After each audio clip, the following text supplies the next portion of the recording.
we're going to start with the line of action, which is the spine of the figure. And we're going to just roughly place this figure on this plane that we have up in here. So let's begin.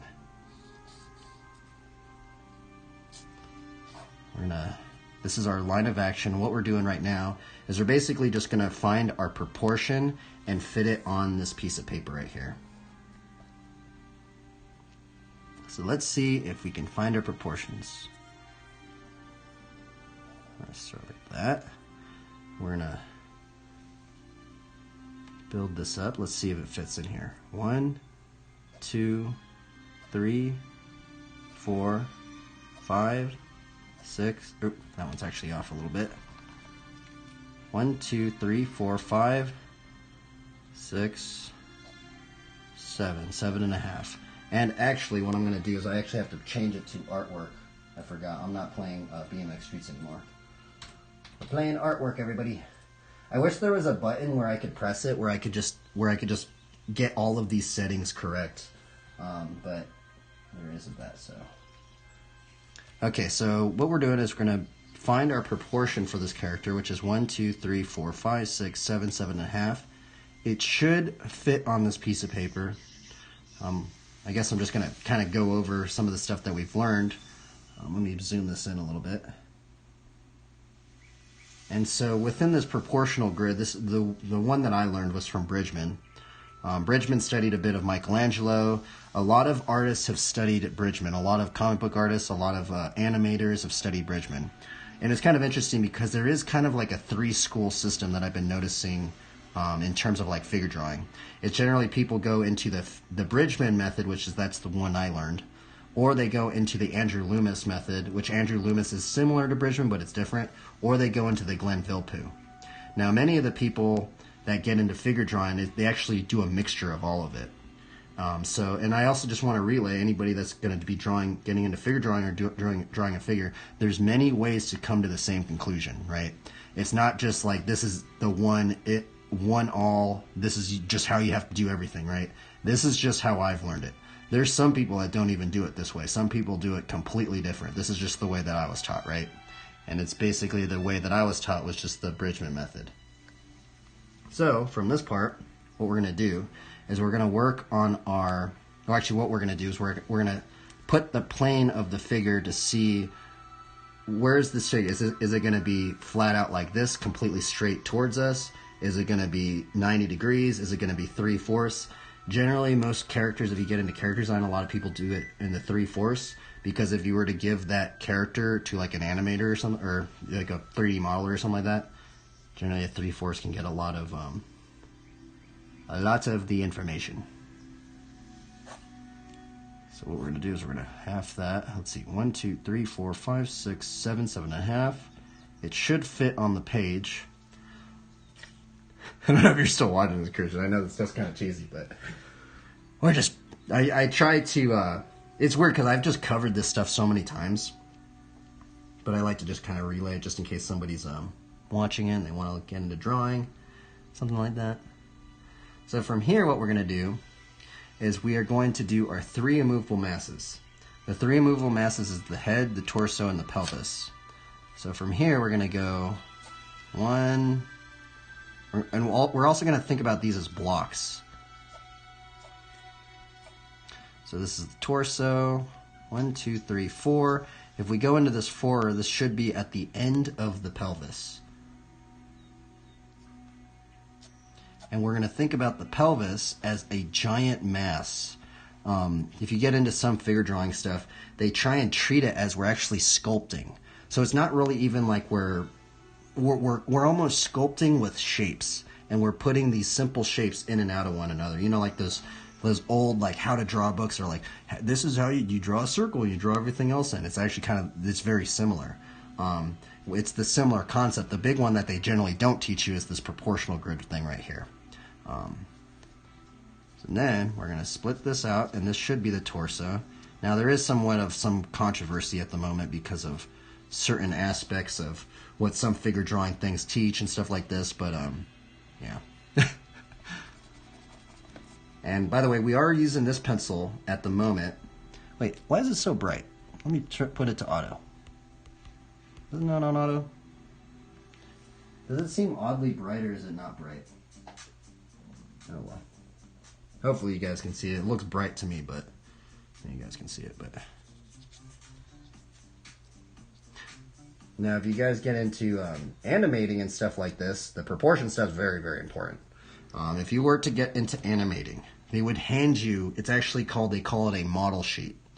A model sheet is basically all the proportions for all the characters. Well, actually, there's many types of model sheets generally. But one of the model sheets you would get if you were an animator is they would hand you this big piece of paper. It would have every single character on it. And every single one of these characters would be proportioned differently, right? And basically what these animators do is that once you learn the proportional grid and you learn your perspective, let's see if we have some perspective stuff in here. I don't have my studies on me. But if you get into learning your perspective, generally what these animators are doing is that you can, once you learn the proportional grid, you can throw the proportion grid into any perspective. A fisheye, any sort of lens. We could go 35 millimeter. We could go 50 millimeter. Perspective gets crazy. When you get into the deeper aspects of perspective, you can basically draw any single camera angle. And then if you know how to place this in the perspective, you can basically draw anything. Maybe not anything, but most things in the perspective in somewhat of a mathematical schematic kind of thing. But the perspective stuff is a headache if you guys get into it. And shout outs to you guys that do, because that stuff's freaking gnarly. So now what we're going to do is we kind of have this roughly laid out. I think we might go into our second layer. Now this is something that a lot of people don't like to use. A lot of people don't like these pencils because first off, they're really cheap pencils.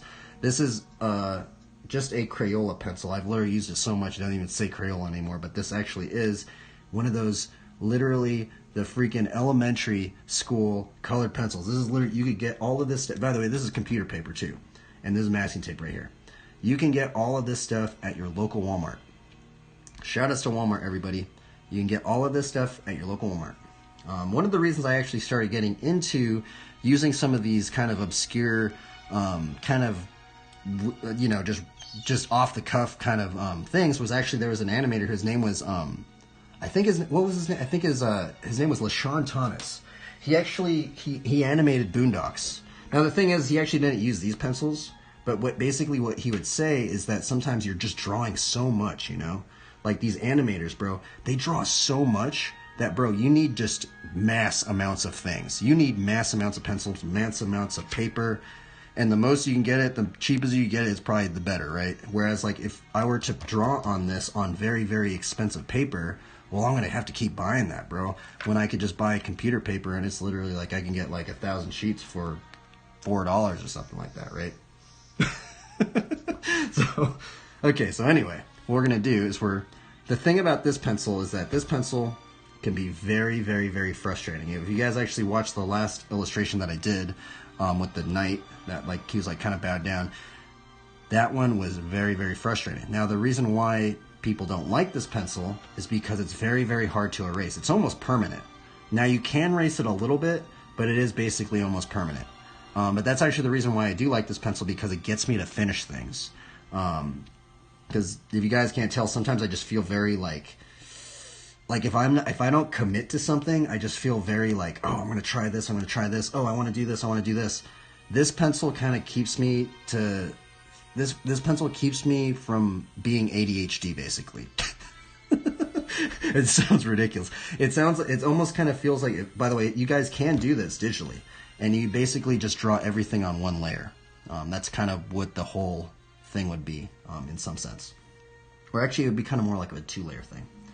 So now what we're going to do is we're going to go into basically redrawing our line of action, our 3 movable masses, and then we're going to try and build this figure up.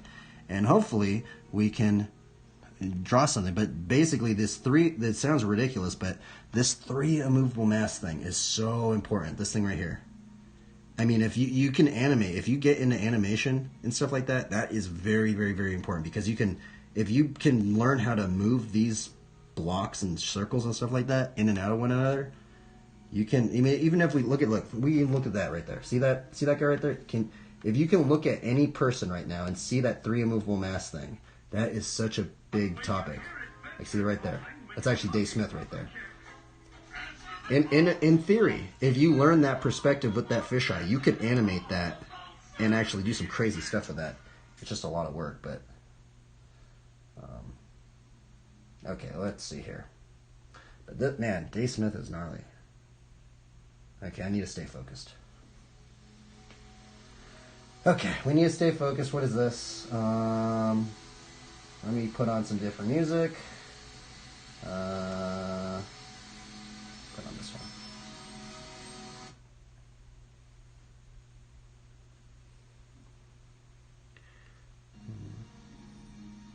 Okay, I guess we'll just listen to this. Okay, so what are we doing here? I always get confused, or not confused, just like distracted, and I feel like I need to just zero in. This is actually why I like drawing traditionally, because it just keeps me just focused. All I can do is just think about this. Think about this drawing. Because I used to do a lot of digital work. And sometimes, like, when I love digital work, by the way. You know, the thing is that sometimes there's so many tools, it's just overwhelming to me. Sometimes. But sometimes people use that to their advantage. And there's many different ways to get to an end conclusion, by the way. This is not the only way. Okay, so let's begin. What are we doing here? So we're gonna place our line of action.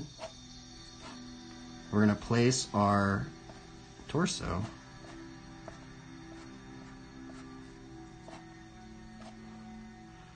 We're gonna place our pelvis in this grid. Which I kind of messed that up right there, but it's okay. We're going to split that in half right away. We're going to put in the ab. We're going to split... we don't have to split that in half. Oh, I guess that is the half mark right there. And let's put the head in.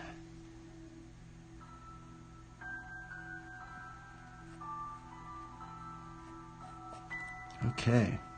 So from here, what we're going to do... basically what Bridgman goes into is he goes into that we're supposed to build... well, maybe not supposed to, but...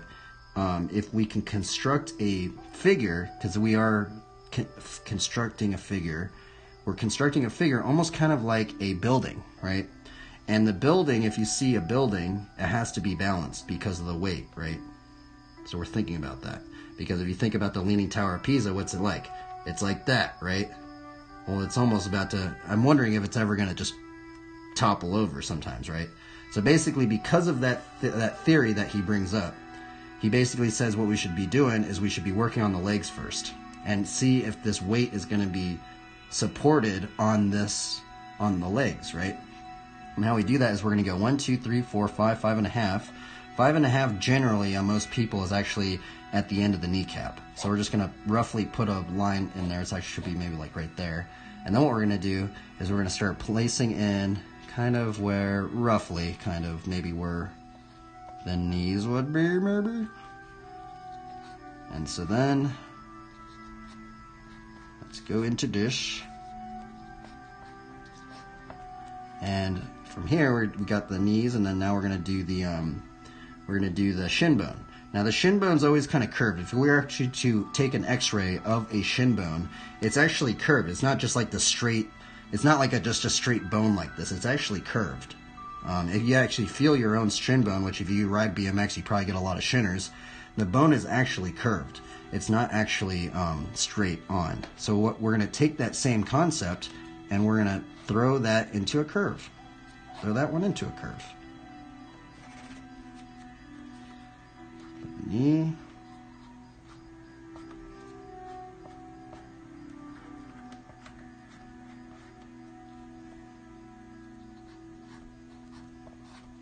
And then see how we're kind of trying to keep all of this in. We're trying to almost imagine this is like kind of like a, like there's a perspective. See, if there was a horizon line right here, we're trying to keep everything kind of like if there was a imaginary vanishing point off of this paper. Now I know this paper is right here, but if we could think that there is an imaginary vanishing point kind of going like that, right? Now if you were kind of crazy, oh my goodness, that just scared me. Now, if you are crazy, you can mathematically figure all this stuff out. There is actually a mathematical formula to figure all of this stuff out. It's actually insane. If you get really into perspective, it's crazy, actually. There is this crazy mathematical formula that you do, and you can like figure all of this stuff out. This is actually a big one, though. The proportion is very big one. Okie dokie. So we got this down, and basically now we've entered into RPG mode, right? I feel like these drawings are kind of like we're playing a video game, right? Like we are creating the skin of the whatever, right? And it's cool because we get to kind of promote things, right? You want to promote. Lately, I've been trying to give glory to the Lord, because ultimately, what's really weird I want to bring up is a lot of the concepts that we've gotten into about figure drawing, constructing this figure. What's actually really weird is if you look into the lore, deep into the lore, a lot of these concepts were actually developed by other believers. It sounds crazy, I know. It sounds ridiculous, right? So it's like crazy to think, wow, these people way back, maybe thousands of years ago, were thinking about all of this stuff, and they believed in God too. So it's like really weird, right? So I don't know, but I guess you could take that with a grain of salt, but I think it's kind of interesting to me, personally. It kind of keeps me motivated. I'm like, huh, that's cool. Okay, so from what we're going to do now is we're actually going to go back and use this pencil. Right here, this one. The reason why we're going to use this one is because this one is actually very easy to erase, right? Whereas, look at this. I can't even erase, well, I guess I could erase that a little bit, right? But it's basically just there now. Whereas that one, we can kind of erase that. Now, what we're gonna do, we're just gonna figure out what sort of armor, what kind of character would you want to, if you were in this RPG game, right? Or just anything like this, what kind of character would you want to be, right? So I feel like what we're going to do is we're going to maybe throw in an arm. The bicep.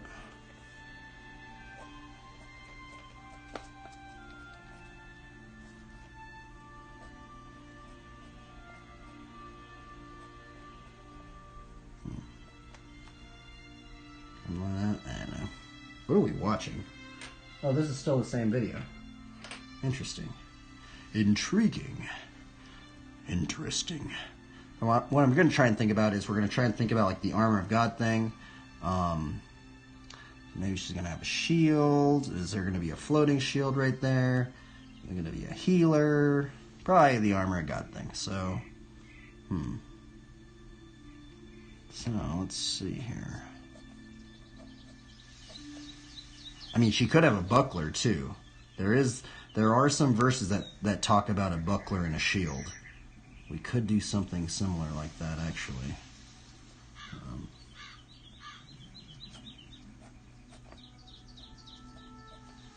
And also, so here's the other thing. So when we get into this point, actually I got this wrong a little bit. This is actually another thing. Now, it's kind of weird because Bridgman didn't really go into this concept. This is actually going into like an Andrew Loomis concept.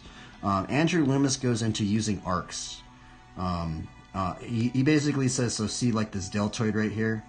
Basically, if you arc this deltoid in the perspective, right, we would find the next deltoid right there, right? Similar with the deltoid, the tricep, the bicep.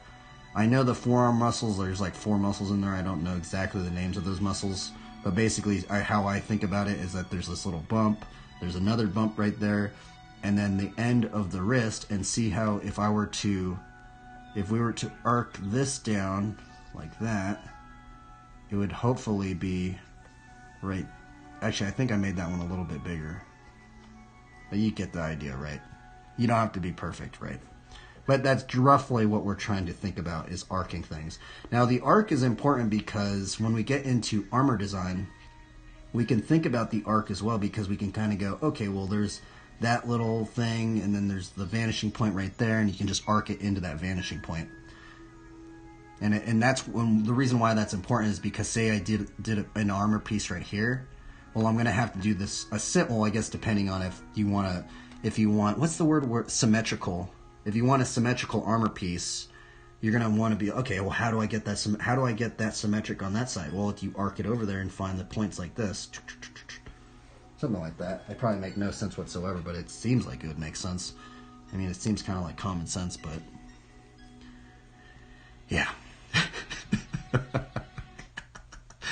People probably just think I'm crazy. Yeah, right. I'm crazy, man. Oh well. Yeah, I'm crazy. We're just gonna send it for the Lord, though. We're supposed to be peculiar people, everybody. Bro, what are these commercials? These commercials are brutal. I kind of want to do like a buckler. Should we do a buckler or a shield? Huh. I guess we could do a shield, honestly. I'm just roughing it in here. I don't know really what I'm going to do yet.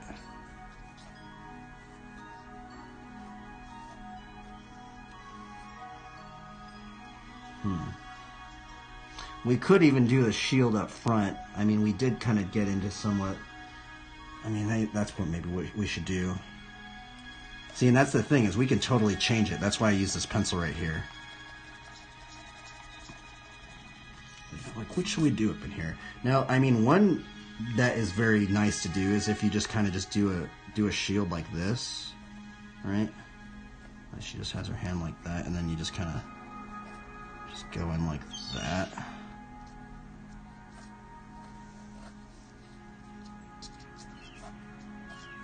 Now the reason why that one's good is because you actually have to draw less. You don't have to draw all this stuff in here. It's kind of nice. That's like a super long tower shield. Alright, should we do something like that? What should we do up in here? Now what we are going to do is we're going to try and... I like to also kind of think like, see how there's like, we already went that far out. Well, we kind of can kind of look over here. Well, should we balance it out right there? Well, maybe we can kind of arc it out and put like a sword right there, which I always kind of do. Right.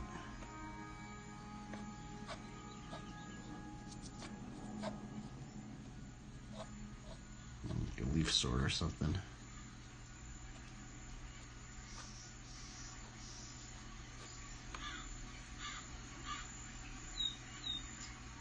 Something like that.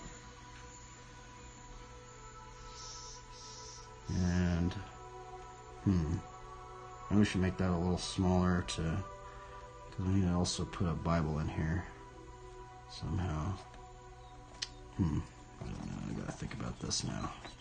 How am I gonna add all these things in here? This is the challenge. Okay, so we're gonna have to have, okay, so we're gonna have to put, I'll try and put this one, I guess we could do a small Bible right here. That. Something like that.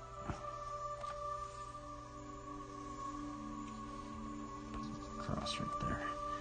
And then I guess we could push that ultimately down. And actually, the other thing is I need to be careful because I laid out this proportion grid, which is going to be helpful later on. So what I'm going to do is I'm actually going to just push this out like that, just so I remember the proportion.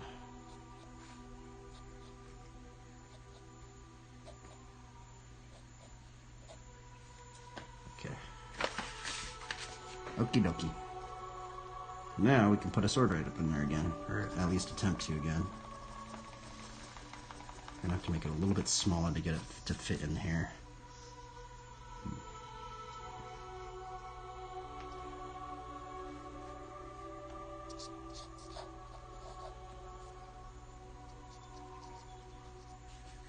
I guess the hilt could be like right there.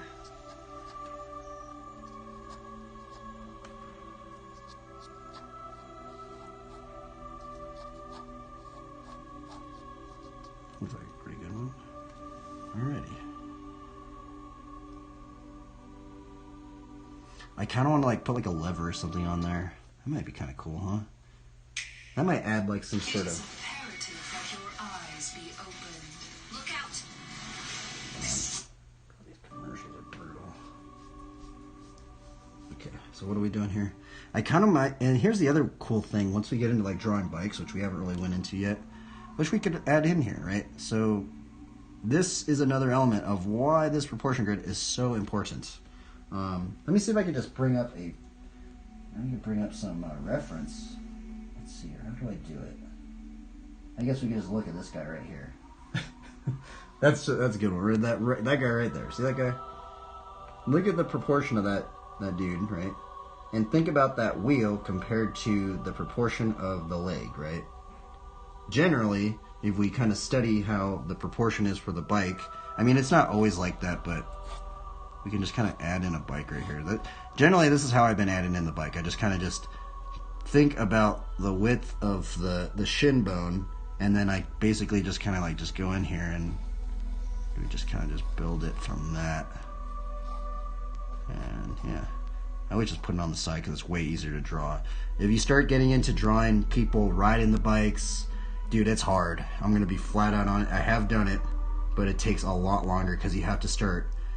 You basically, if you want to draw people riding the bikes and stuff, you basically have to figure out a lot more of the perspective because, you know, it's just way harder. So if you guys get into it, it's pretty, it's a kind of a headache to draw the bike up on there like that. And then roughly, I kind of just imagine, yeah, that's a cool trick right there. Try to stay focused. Okay, we gotta stay focused. Stay focused, everybody. I'm gonna draw this. Welcome to BMX Bible Adventures, everybody. We're gonna draw a bike and we're gonna draw a character. Hopefully, we're gonna try and glorify the Lord, and also we can somehow promote the BMX industry all in one.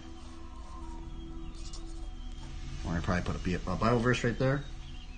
And so now I kind of we have a lot sectioned off, right? I feel like it seems pretty even. Now many pieces aren't like this. That's the other thing. When you get into drawing some of this stuff, sometimes I don't think about all this stuff, right? Sometimes I'm just like, oh, well, that thing looks cool. I'm just gonna draw something that looks cool, right? But right now I'm trying to be a little bit more analytical. Okay, so I think we're gonna go with this. I think this is the setup, everybody.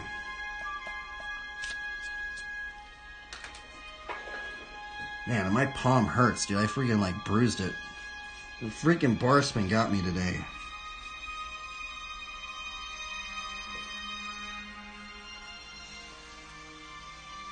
Where's my pencil? Oh, here it is. Okay, everybody. Let's draw this character. I'm gonna draw the shield. We're gonna send it. Now, here's the thing. When you send this pencil, you gotta be pretty on it that you're gonna commit to it, right? Because I have been so frustrated with this thing, but also it's gotten me to finish so many pieces, right? This is the double-edged sword of this pencil right here. It can be very frustrating, but it can also get you to finish things. So that's kind of why I like it, because I'm trying to learn how to draw faster. Okay, so we're gonna just send it now. So we're just sending it. Boop, let's do it. We're going for it, everybody.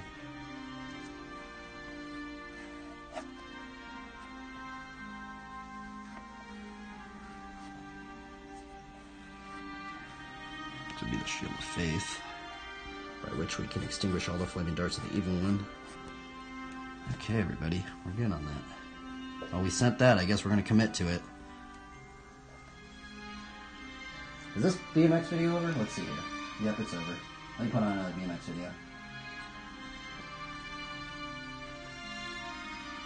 Which one have I not seen? Oh, I haven't seen this one. Oh wait, which one is this one? Let's watch this one. Who's this? I have no idea what this is. I don't even think I've seen this one. Hopefully there's nothing bad in it. I apologize, anybody, if there's anything bad in this video. Maybe I shouldn't watch videos that I haven't seen. But it is on YouTube, so it should be okay, right? Yeah, it should be okay, right? Yeah, right? Okay, dokie, everybody. So what we're gonna do now is... What am I doing here? Let me put some different music on. That's what we're gonna do. Let's look up Let's see here. Let's look up some WoW music, I guess. WoW peaceful music. Actually, let's look at some goth music. Some copyright-free goth music. Here. Come on. Do do do do do do do do do do do do. Let's see here. Let's listen to some goth music, everybody.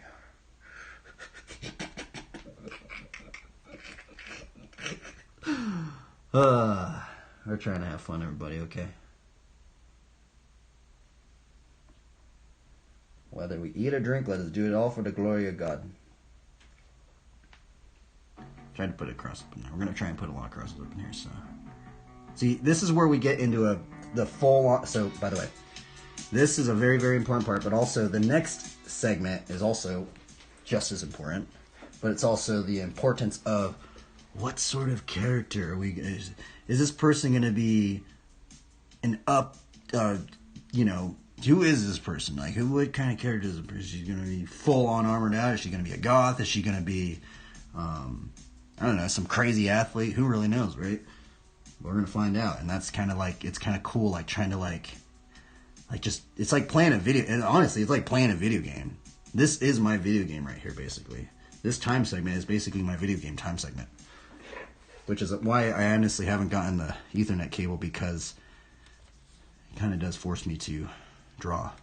Which is kind of fun. I like drawing, so.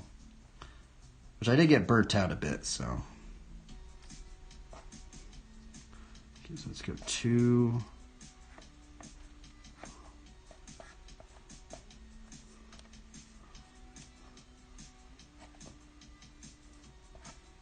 Oops.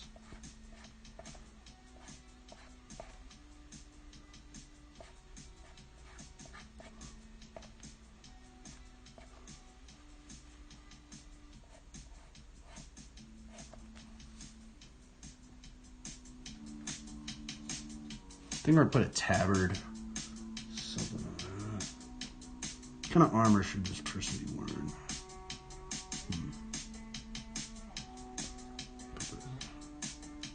It's on. Leaf bag.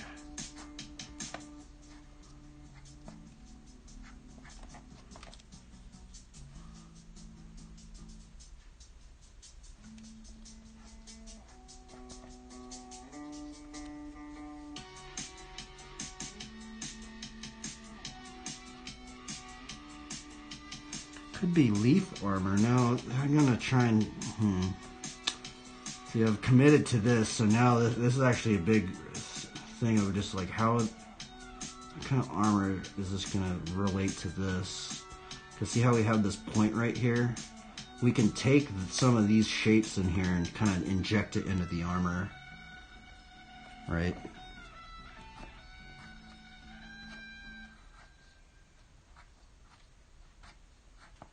We have like kind of like this point thing. Runs in straight lines. At Sophia, we get that. Our flexible, affordable, self-paced. Come on. So maybe we'll do points up in here.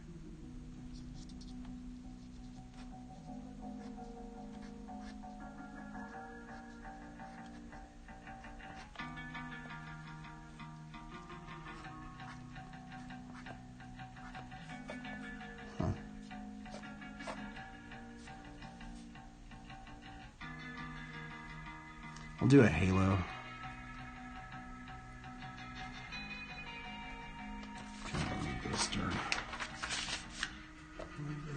You got to be careful with this tape too. Sometimes I have ripped some drawings because of it. So what we're going to do is we're actually going to use this tape. We're going to split this in half. Push that one over there.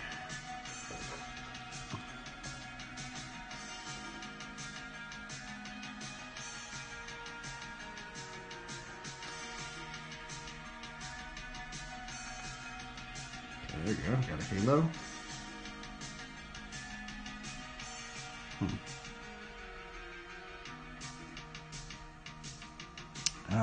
we will put a tabard. Oh, maybe not.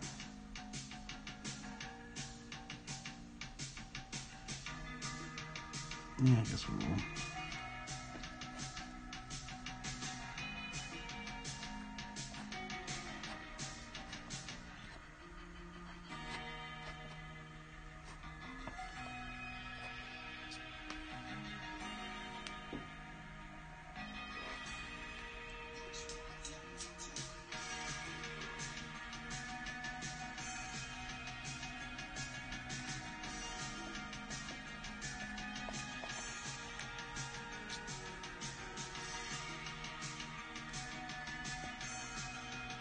Should we put cheesy little wings up on here? No, I don't know about that.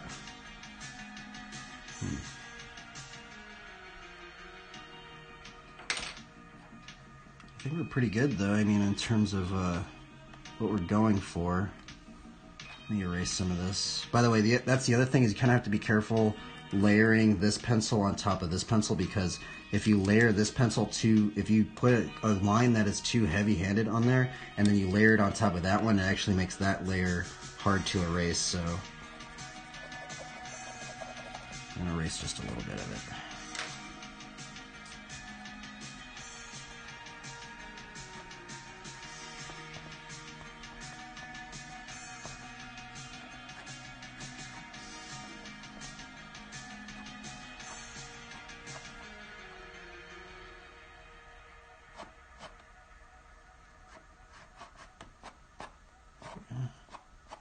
Kind of looks like a gladius kind of sword. There's many different styles of swords. The gladius. It's actually kind of strange because the gladius was actually somewhat short. There is a reason why they had it. That's the other weird thing when you start studying things, because there's certain reasons that, you know, certain, I guess, militaries and stuff use certain things, but man, that shield's actually kind of brutal. Oh well, we're gonna go with it. I gotta just send it now. I should actually, I don't know. Oh well, we're going with it now, I guess. We ain't going back. We ain't going back, everybody. We're just gonna send it.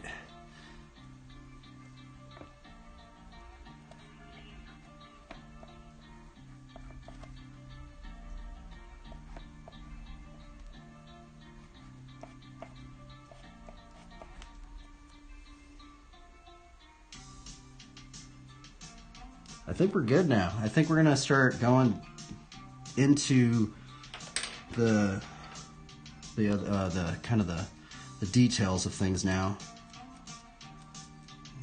So what we're gonna do is we're gonna bring out this pencil again, and we're gonna kind of just keep playing basically the RPG game, where we get to promote things. We promote God. We promote the bike industry. Kind of what I like to think about. I like to think about like giving God the glory ultimately. So I'm trying to, you know, adding crosses, adding the Bible verse, which quite frankly isn't very hard to do. I mean, how hard is it to draw a little cross on something, right? It really isn't that hard, right? Or to write a Bible verse. It really doesn't take that much energy. I always like to think, if I were to ask the Lord, how do you want me to steward all this stuff? Do you want me to just go full on, just putting crosses on everything, putting Bible verses on everything? We're just going to be full on fire for the Lord? Or should I just do it a little bit? Because the thing about when I started doing it just a little bit is then people would be like, oh, well, I'm promoting the wrong stuff. And so then I'm just like, okay, well, we're just going to go full out then. It's like, where do people want me? It's like, do they want me to go full out for the Lord, or do they want me kind of just adding little things for the Lord or here and there, right? I don't know, right? I don't know. And that's basically where I'm at in my own little confusion of all this stuff. Okay, let's keep going. Let's keep it moving, everybody. So now what we're gonna do is we're gonna work on this. Okay, so this I actually picked up from another believer. A lot of the stuff actually I've learned this stuff from other believers, by the way. So if you guys are out there, I have learned a lot of these techniques I've learned from other believers. But now we're going to get into another technique I've learned from a believer. His name was actually Brad Rigney. I think he still works for MTG. But basically what he said on one of his interviews, you can probably find it on, I actually think it was a Dave Raposa Crimson Daggers interview. It might have been that one. It might have been from one of his concept art videos. He basically said he goes into the hardest things first, which generally is like the portrait and the hands, you know, and then he'll get those things done, and then everything else is kind of like easy mode. I think now he didn't say this. Some other artists have said that. Some other people have said that roughly like in the human mind or something, when you inherently see a person's face or just their hands or something, it's just kind of like it distinguishes if it's an alien, if it's a human, if it's, you know, that's why, you know, it's kind of weird. There is some weird like thing that some artists have brought up, like psychological things or something. I really don't know what you call that stuff, but something about how people just think or something like that. Okay, let's see here. How are we going to do this? Let me push this out a little bit so I can get a little bit closer and do this.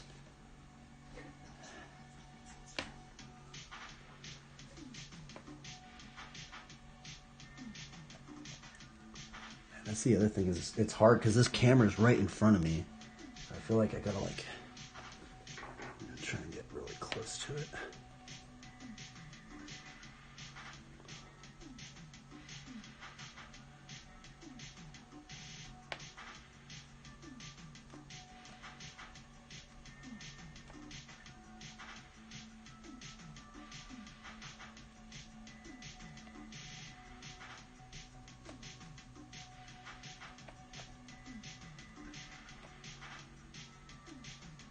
Oh.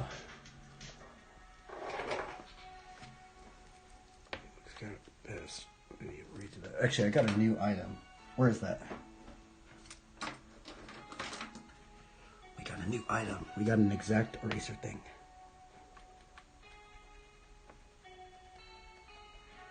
Oh, that works so nice.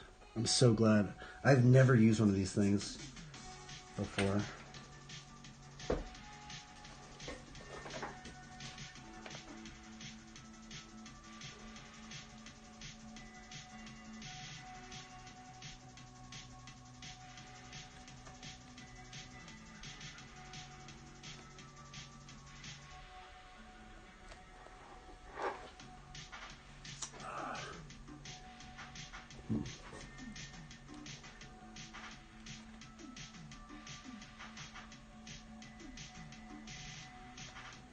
I don't know about this. I don't know how to redo it. Sometimes you got to redo these things to kind of get the right character up in here. For all this armor. It's in here though, somewhere.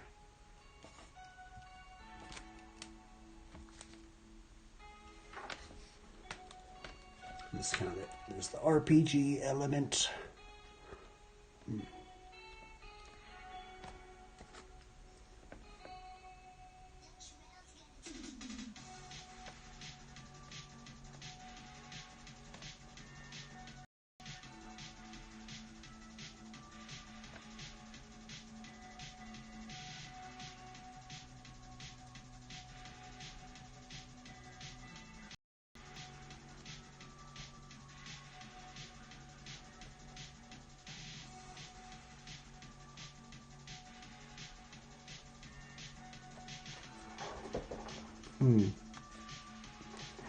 Bro, this character's hard. This is definitely the hard part. A lot of, especially when you're drawing at this scale, a lot of these little lines like can make so many things. Like the expression can be different, all sorts of stuff.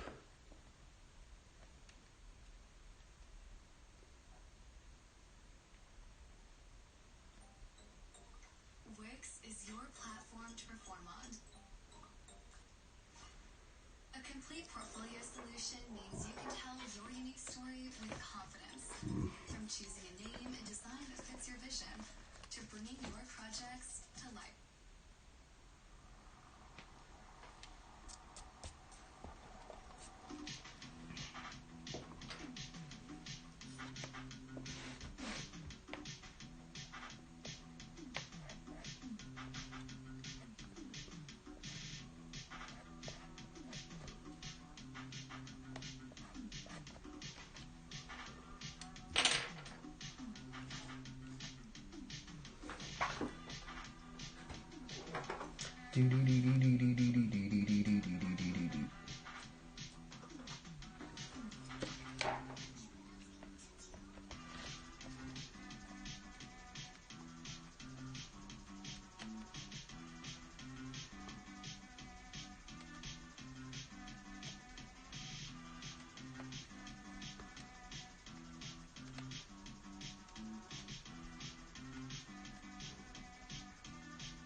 This character's hard. This is where it gets hard, everybody. Sometimes you just gotta keep trying and just not giving up. I should have actually stayed with that first one that we were going for. That's the thing, is like every one of these little lines just changes so much about the character.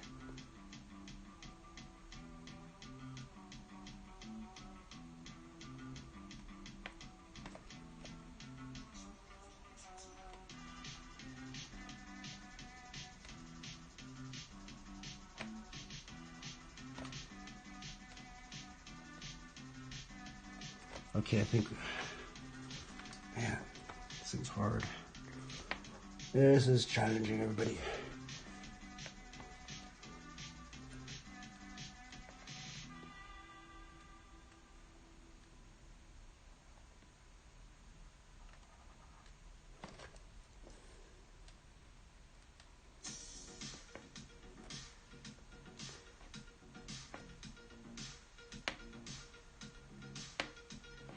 I think we found it, though.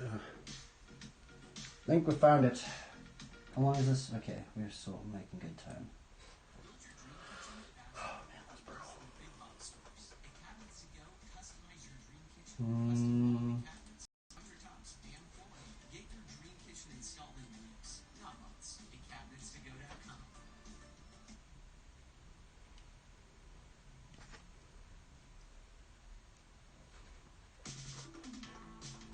I'm digging all these songs. These songs are pretty cool, huh?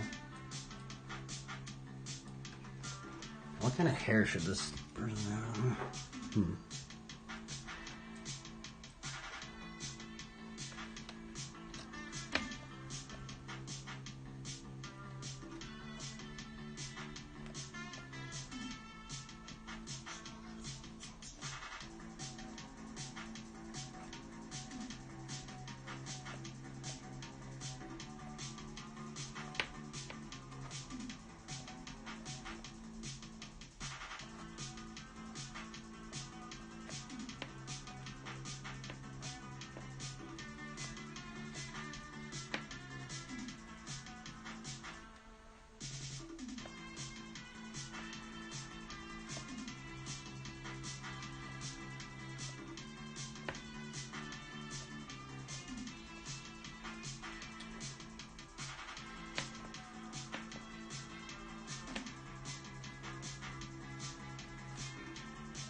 Across.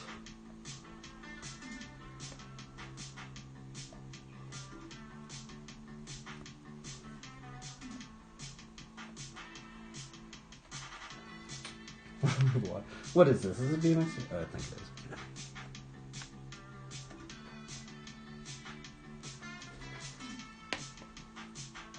Okay, 1, 2 should have.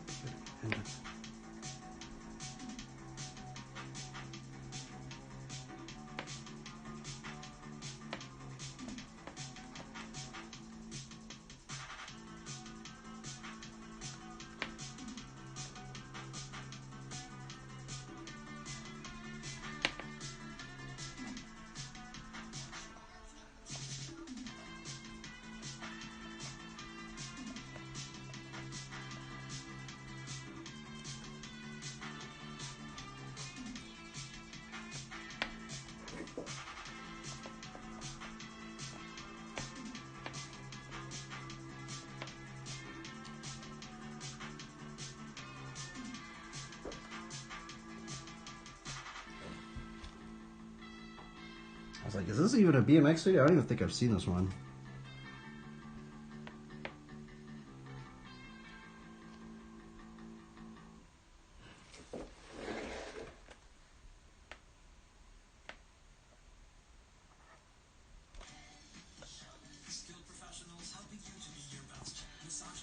I actually didn't even do what I was talking about. See, it's so easy to be like, oh, I want to do the armor.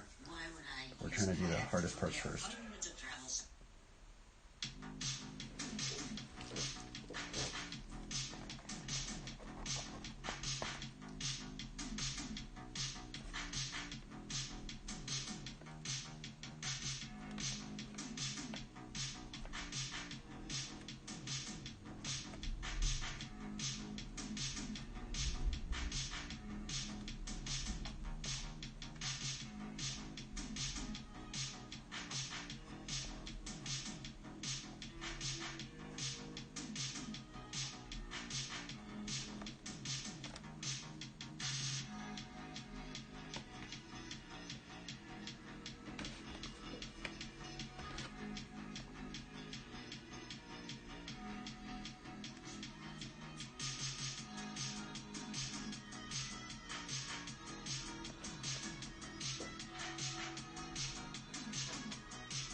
Is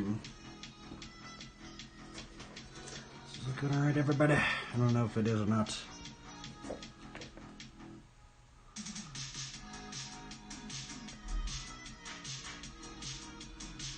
Think about the flowers of the field, everybody.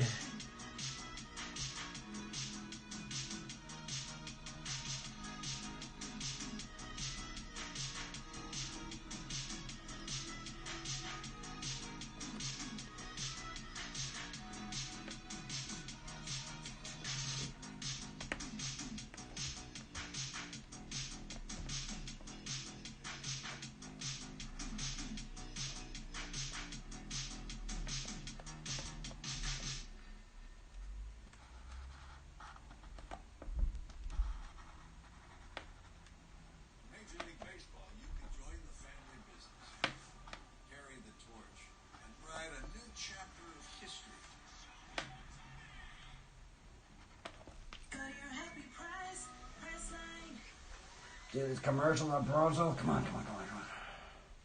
I feel like I honestly think a lot of these commercials mess me up because I'm like drawing. I'm like super focused. It's like.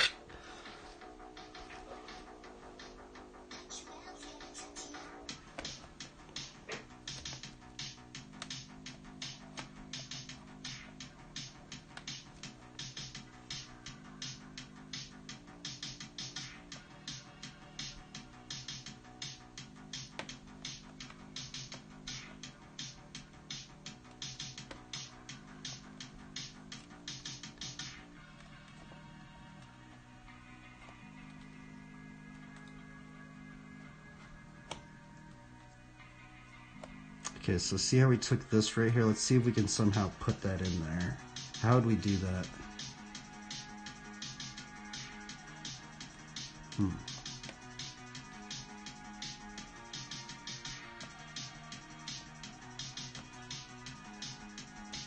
I don't know.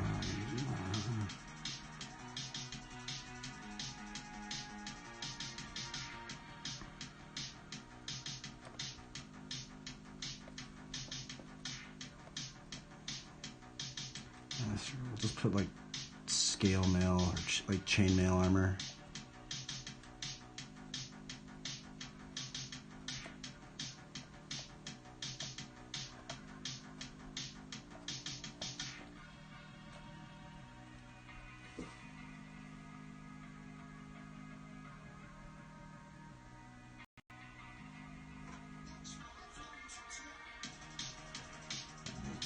I can't listen anymore.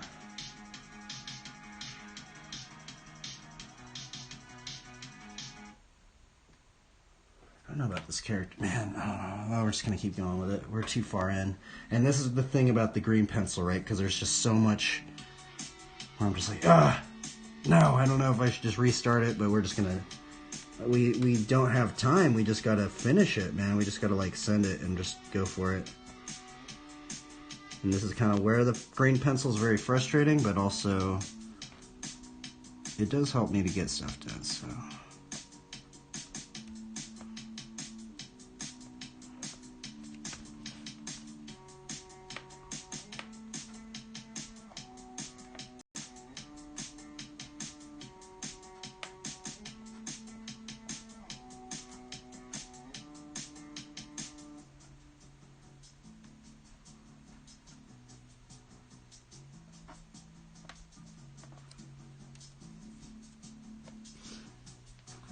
Rumors? We already watched this one.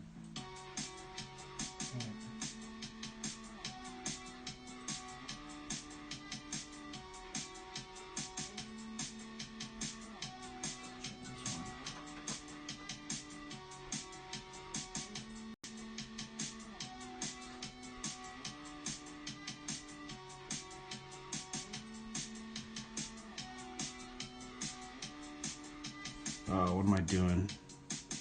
What are we doing here, everybody? I think I need to redo the portrait or no?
I remember what I used to do. I actually used to just go straight into ink right now, and then I would just ink it all out. Maybe that's what I should try. Should we try that out for this piece? Because I did get these pens. Where is it at?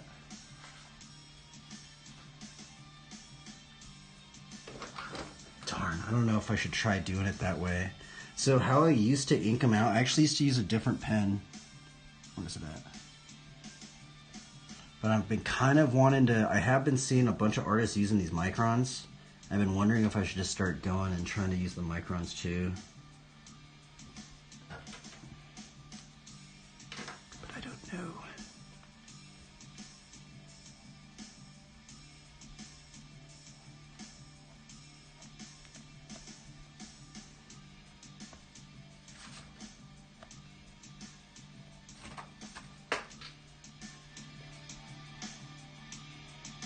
Danny Hinkerson, dude, this guy shreds, man. Shreds to Danny Hinkerson. Dude, should I start inking it out? Oh, I don't know. I don't know if I should ink it or not. Because I feel like this is when I start getting frustrated. I think we're just going to keep with pencil still. Because otherwise I'm just going to start going crazy if I mess up.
Fudge.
Let's see, we just gotta finish it.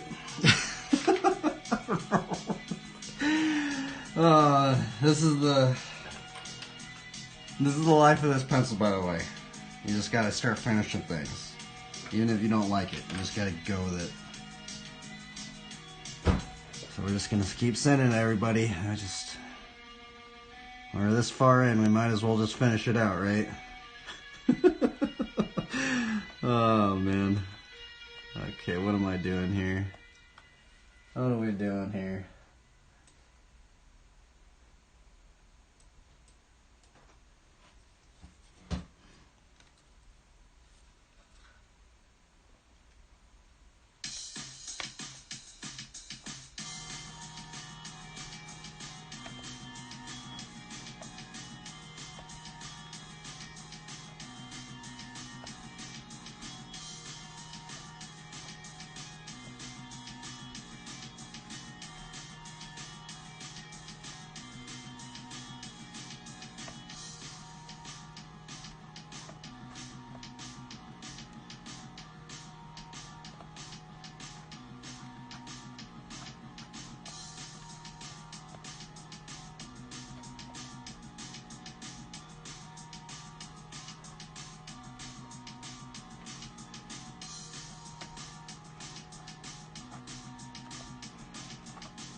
Oops.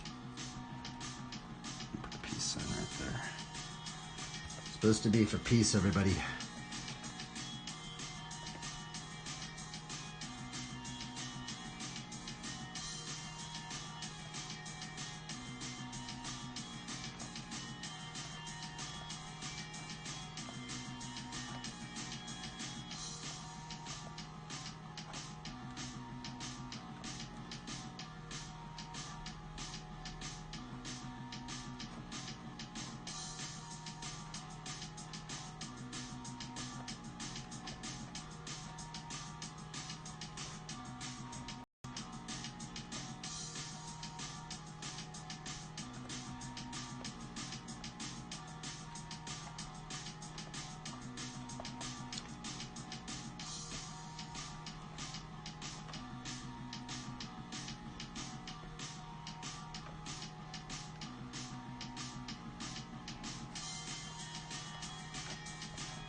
Fudge. Try not to get frustrated. We just gotta go for it. We just gotta go for it, everybody. Sea que estés a punto de ver, será mejor después de un break con frosting y relleno. Crazy good. How much time do we have? That's Literobot. It eats my cat's food. A robot? Yeah, Literobot. So I'm on to... One sitting deadline, everybody. One sitting deadline. That's the other thing. You start working for some of these companies, they pay you by the hour. So it's like, you know.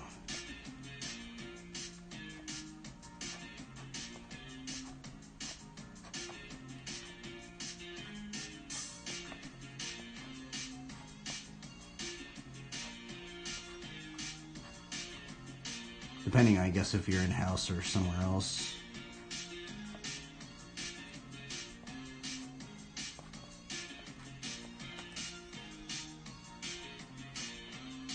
Darn, I just totally just committed to that.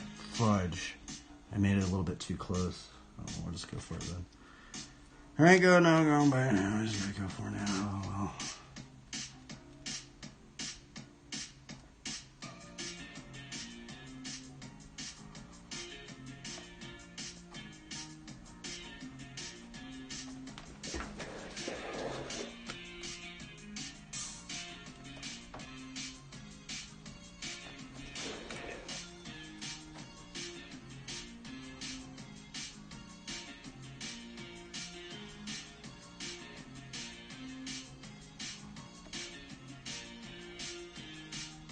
Oops. Oopsies.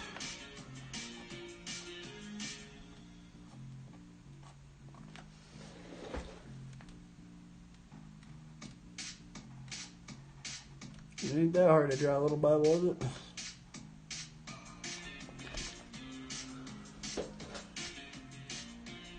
I don't really think it's that hard. It's very hard to put in a video game, I guess, right?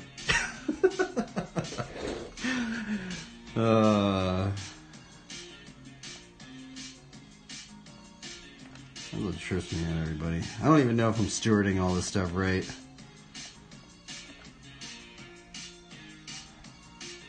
I need to redo that. That's a little sketchy. A little sketchy right in there.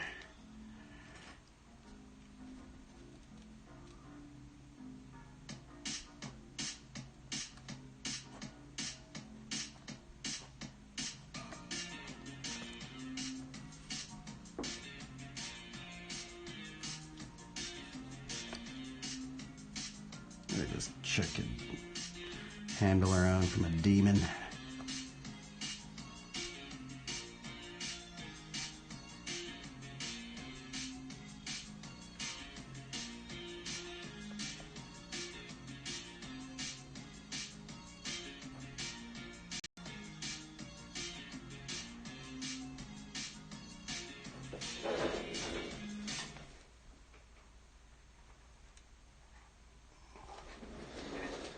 should we do this one? Let's do a circle or something. When the planets align, it's the right time. Get pre-approved for a new or used car with no payments for 90 days now. With eBay Authenticity Guarantee, it's checked by experts. Every stage. Come on. Let's go.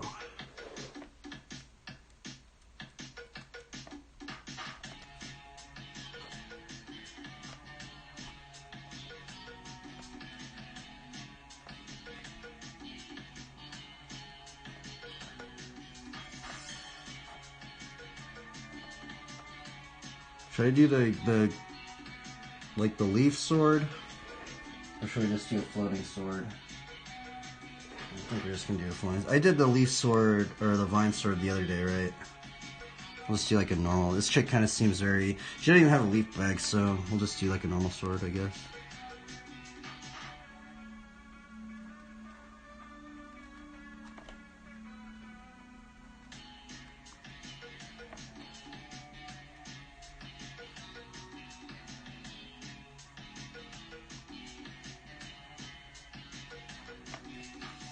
I'm gonna put a heart on it. We're supposed to love our enemies, everybody. I know it's kind of weird, but just so people don't say anything to me. Put them in violence or something. That's what I started doing it.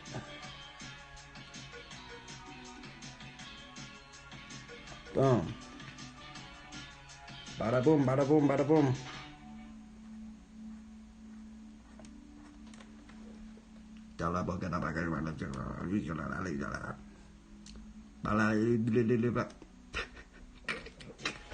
Everybody cross up on this chick's.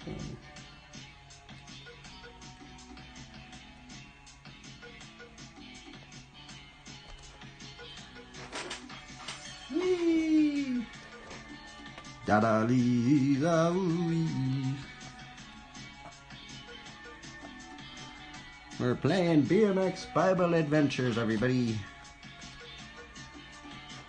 This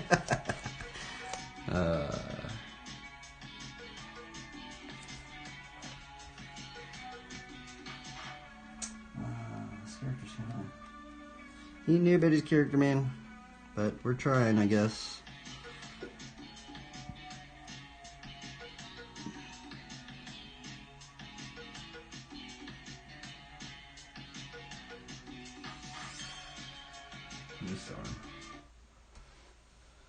I need some like RPG music now. I need to. Let's see here. Is this on copyright? I think it is. I'm pretty sure it is actually. But it's just a game, so it shouldn't be on copyright, right? Let's see here. Is this on copyright? I think it is. Darn. Is it? Let's see. Let's see if this game's on copyright. If it silences my stream, then I'm gonna.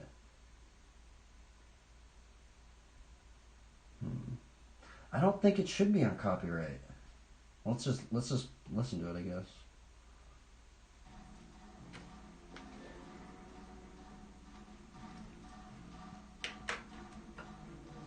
Kinda add like some names or something on this chick, but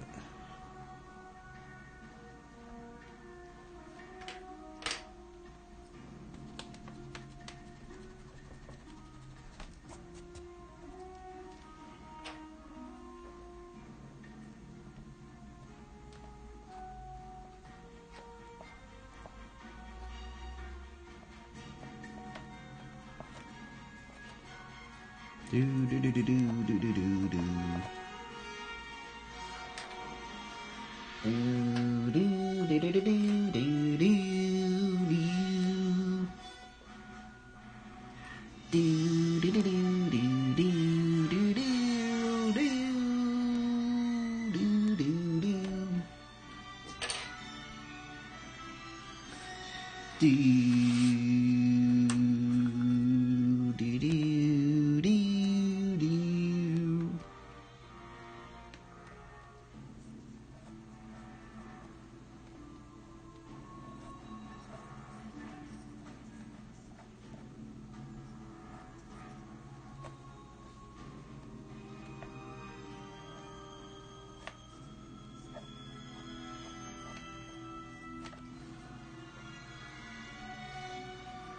Do do do do do do do do do do do. We do the wings or no wings? I mean, we did draw Isaiah. I mean, we did write Isaiah 40:31. Was it? It was Isaiah 40:31, right?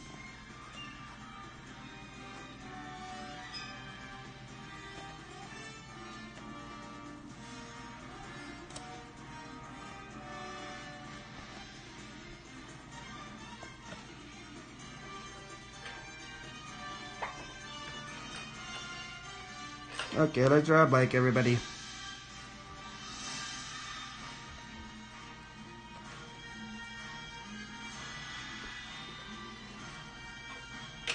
Do do do.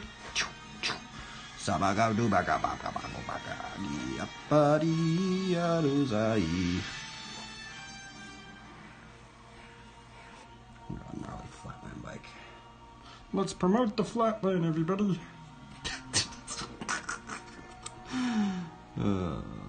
Even though nobody likes it. No worries, I like it. I like flatland. I think it's cool, but I think a lot of people just think it's lame, but oh well.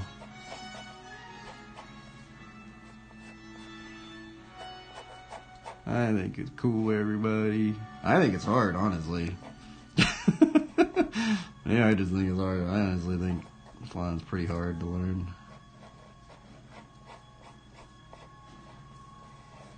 Okay, so what we're going to do to draw the basic go, we're going to do 3 little circles. This one's, it's actually, if you look at a bike, if you look at that bike right there, it's actually not exactly, actually those bikes actually might be pretty close to 3, just because they have a long top tube and a long back end.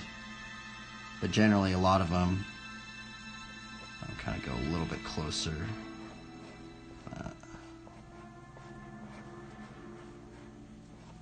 Let me split that in half. Actually, let me go into BMX now, since we're drawing a BMX bike. We're gonna draw a BMX bike, everybody! Yay!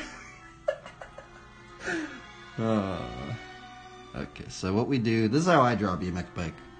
So I take the proportion of this leg, and then we're gonna split that in half. I'm gonna split this in half like that.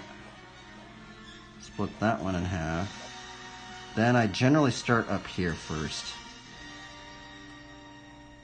I'm going to draw the hub. I'm going to draw the forks.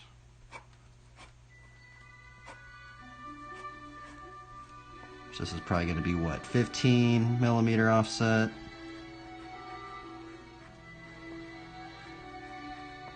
Like that.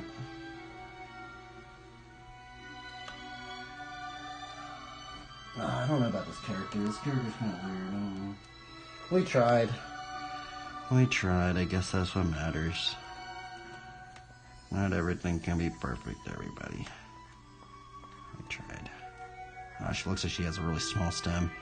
Oh, we gotta promote the flatland somehow, so we're gonna go full on flatland's weird setup today. Maybe. Actually, I don't know. What video are we watching? What's this? Oh, this is Chase Deer.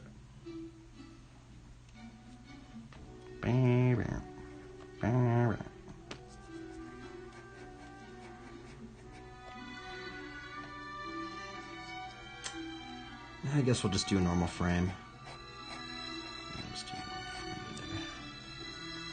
This is a really short frame. Holy moly. This is like 18.5. What is wrong with this bike? This bike's weird. Huh. Oh well.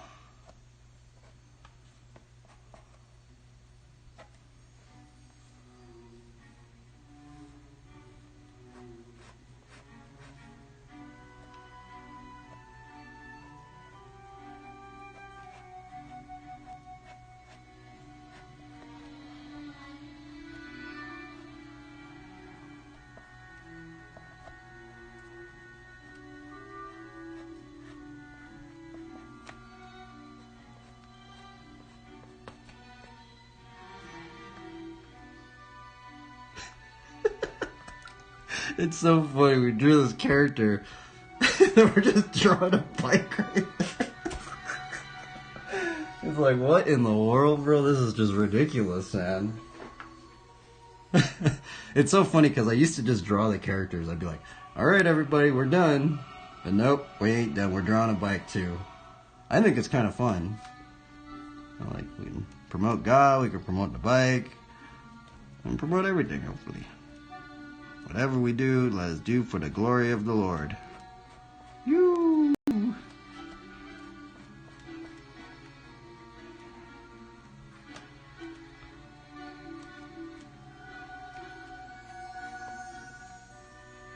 See, how do you make something flatland? It's like, that's the thing, it's like, it's almost like, I guess that is kind of cool that the Flatland guys did get into all this wonky geometry, because if I were to draw all that wonky geometry, it would signify that that was a Flatland bike. Basically. Kinda, I think. I guess today's just going to be kind of more of your just OG, original kind of, you know, setup.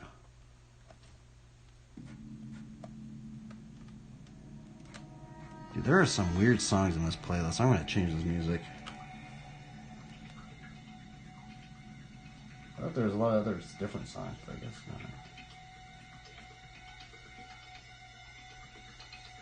Let's see, I want to listen to... let's see here. I guess we could listen to that. That's not on copyright.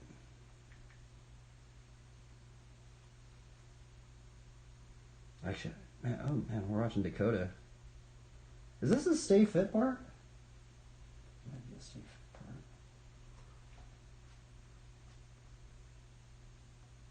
Should I be watching this? I wonder if I get in trouble. I don't think I'd get in trouble. We're gonna promote him anyway, so.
Got a gyro, everybody.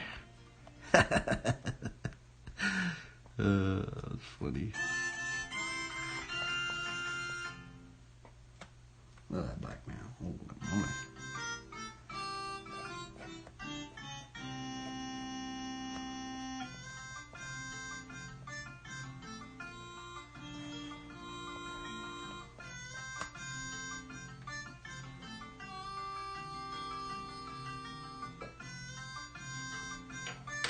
I think we are going to do the... I don't know, should we do the wings or no wings?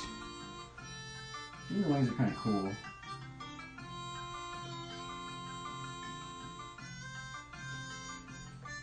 I don't know.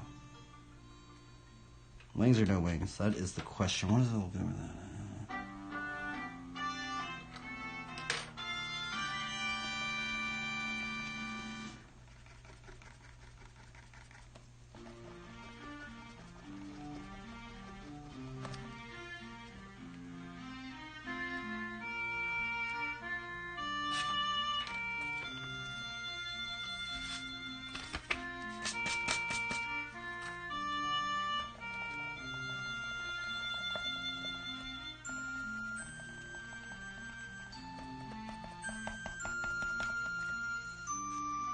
Dude, I don't know if I can listen to this music right now.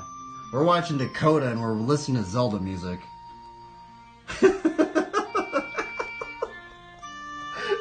I have no. I don't think that goes with it. Let me change the music up in here.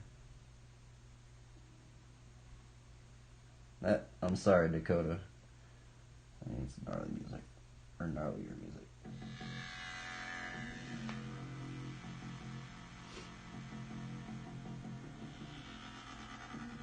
Dude, that was insane. I can't even imagine doing this, dude. Holy moly, that was crazy. I haven't seen that in a long time.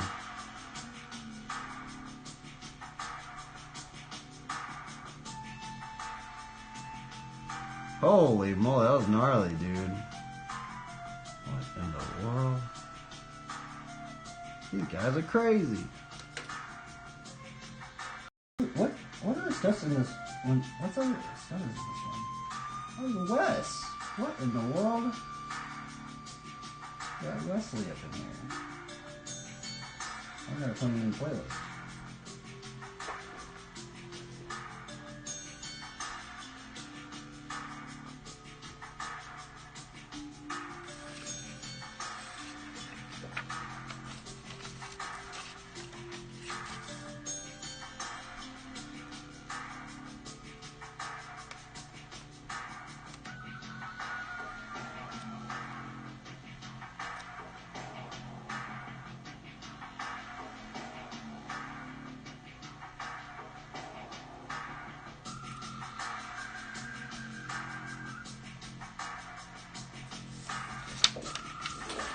I like driving bikes, man.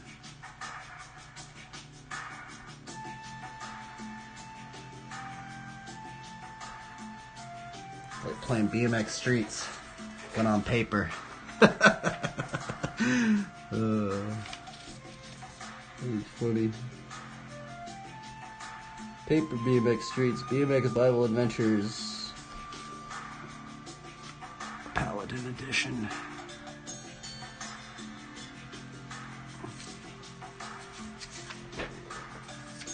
Dude, that is a good looking Tech 77 lever right there, homies. Is that Tech 77 lever?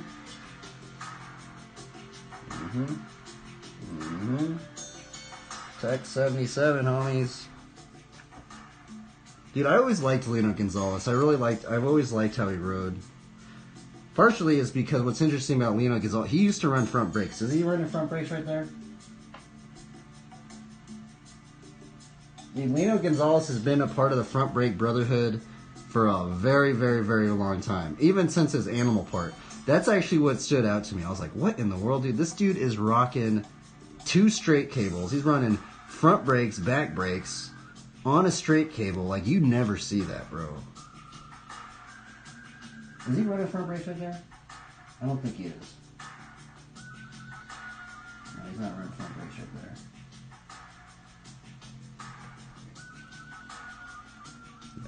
I've always liked, yeah, Lino rides rad, dude. He's a... Yep. Yep.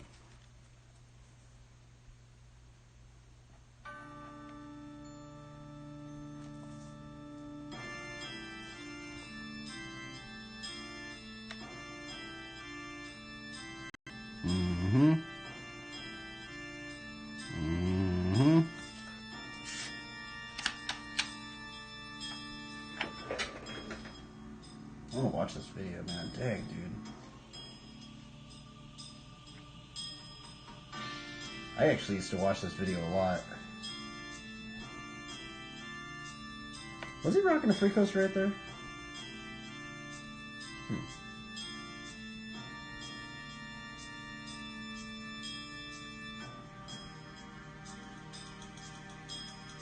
Ruben Walred?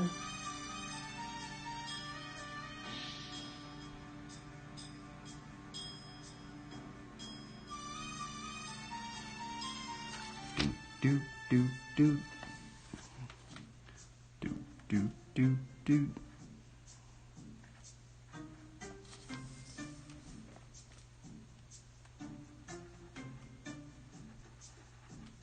Do do do do do do do do do do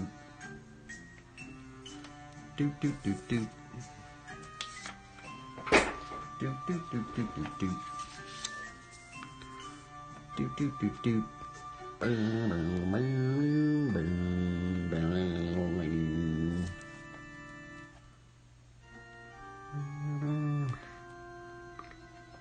These look like intricate bars. That's hilarious, dude. I did not mean to draw intricate bars, by the way, but I did. I think it's just because I always see them on my bike that it's just like... I just innately just drew them on the spot.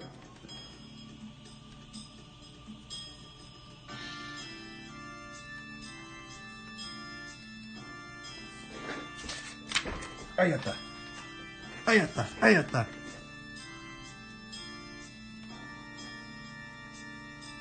Yapa. I like drawing breaks. It's so fun just drawing breaks.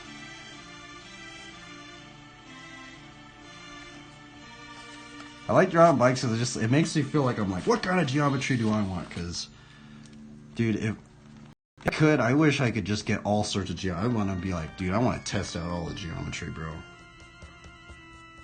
I want to test out freaking 7-degree forks to 30-degree forks.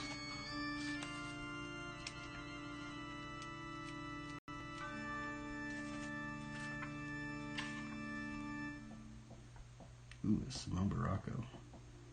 I was very influenced, especially when I've been very influenced by this writer right here.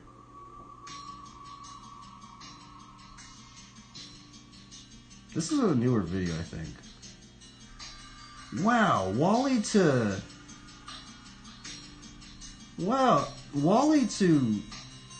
rail tap? What the heck I don't remember seeing that. Wally to rail tap. Wow, what an interesting... Huh. That really took me off guard right there.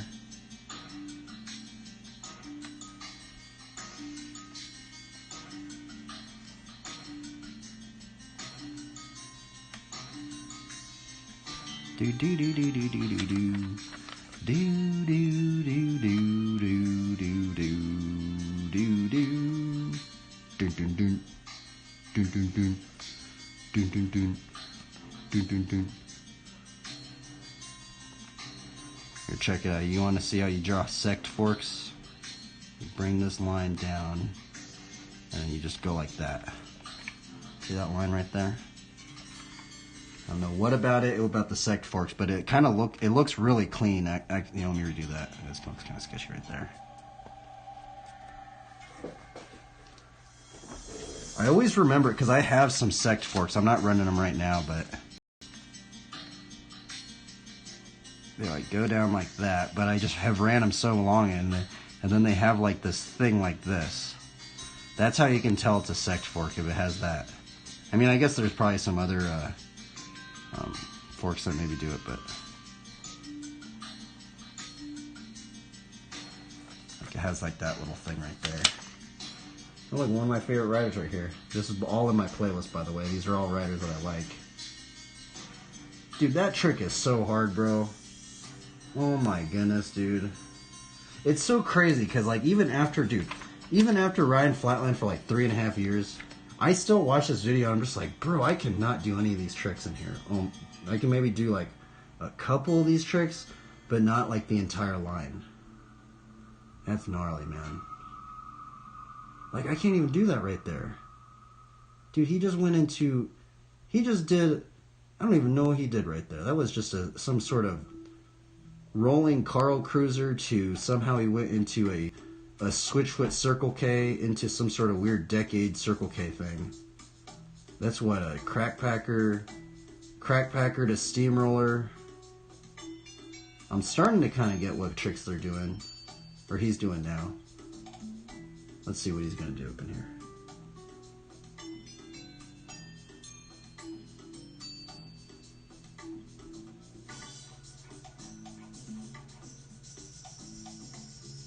Half lash. What is that one called? I forgot what that trick's called. To overtaker to switchfoot stickbee. Half lash. I forgot what that trick's called. Roperoni. To regular foot gyrator to caboot. No, to I forgot what that trick's called. Darn. Death truck, rolling death truck. Or actually, I think that's an over truck because he did it over the frame. I think. Into I don't know what ride out that is. Fire hydrant, backwards Carl Cruiser, bar flip, full bar flip to somehow he went into a switch foot circle K ride out. Rolling Carl Cruiser to knee mixed circle to Carl Cruiser bar flip. Man. See, I'm starting to see some of the tricks that he's doing, but it's crazy because he does like these like I don't know how he's doing these crazy like switch foot circle K ride out things. He like does like this weird like decade bar spin into a somehow he goes into a circle K. This is hang 5, hang 10 seat grab to is that a side half packer to crack packer to back into steamroller hang 5.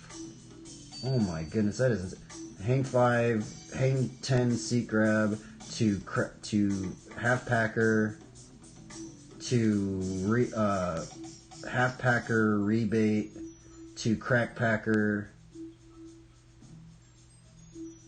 to steamroller or switch hand steamroller. Wow, back into a hang 5, bro. That was like 10 tricks right there, man. What in the world is this dude on? I can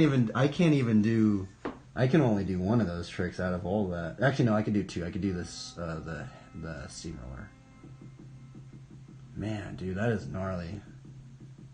You know how long that takes? Dude, that probably takes 4 or 5 years just to learn that right there. Like, you need some straight devotion to learn that right there. You ain't just gonna learn that in a week, bro. That is like right there. You're seeing like probably 4 or 7 years right there just learning that combo. Yeah, maybe even longer than that. Maybe like, I think you'd probably learn in 4 years, maybe. If that's all you practice, I feel like you could probably learn that in 3 or 4 years. That's gnarly.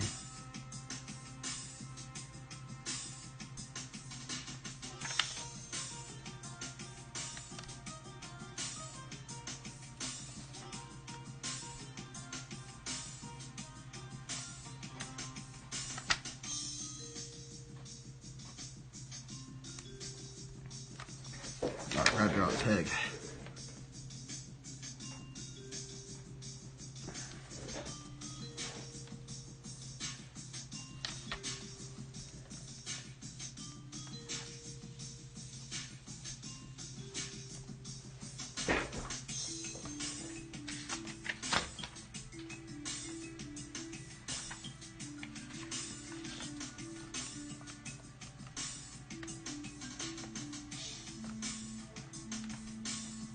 Oh, this is the same video, I think. It's the same video.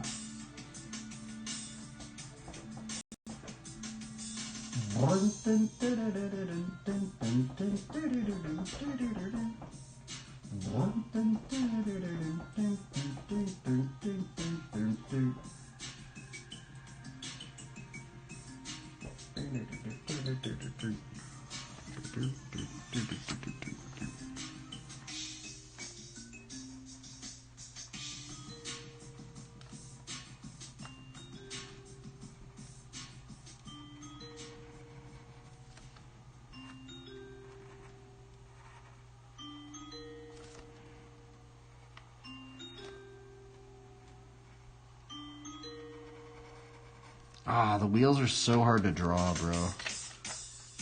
Every time. Shout out to anybody that draws wheels. You guys are insane, bro. They're hard. That's actually what kept me from drawing bikes, is the darn wheels.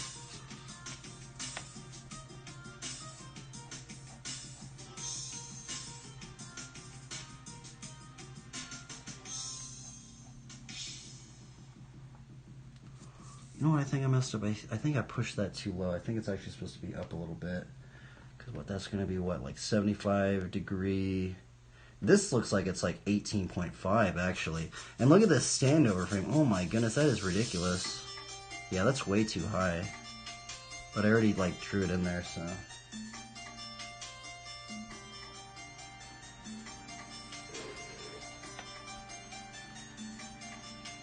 Oh, that's where I messed up. I'm supposed to push this down.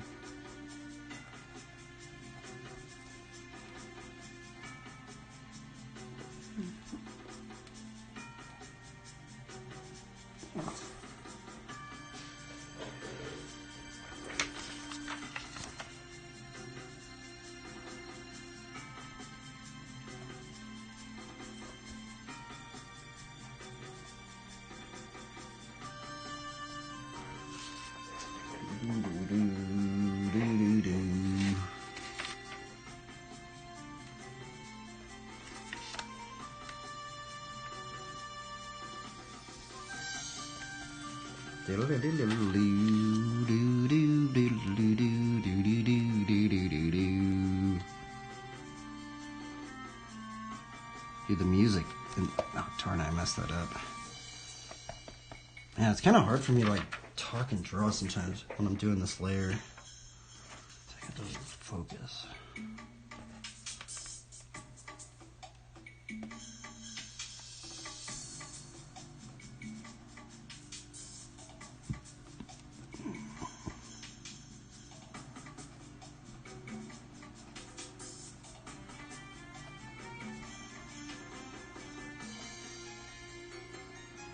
Railed seats, brothers.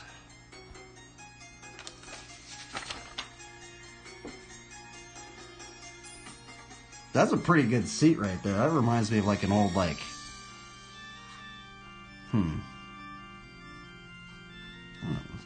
It kind of reminds me of a drop nose. It actually does kind of... It's kind of like one of those like drop nose that Trey uses. But it has like kind of like the back end of like a one of those Primo Hemorrhoid seats. Oh, that's funny. Yeah, I love drawing bikes. I'm just like, bro, if I... It all just feels like you could just be your own bike designer. Like, what kind of parts do you want to make?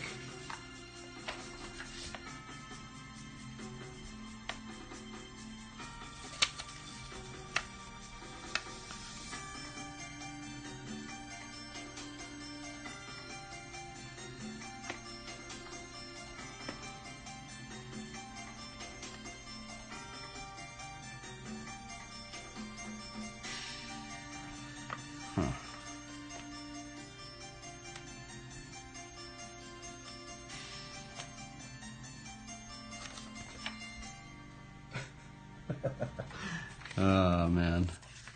Now, I will say that one of the hardest parts for me drawing the bike is this back little... What's it called? I don't think it's the wishbone. It's the... What is this part called? Seat tube? It might be seat tube. Wishbone? I thought the wishbone was the bottom. I don't know what those tubes are called. But that's a hard part right there.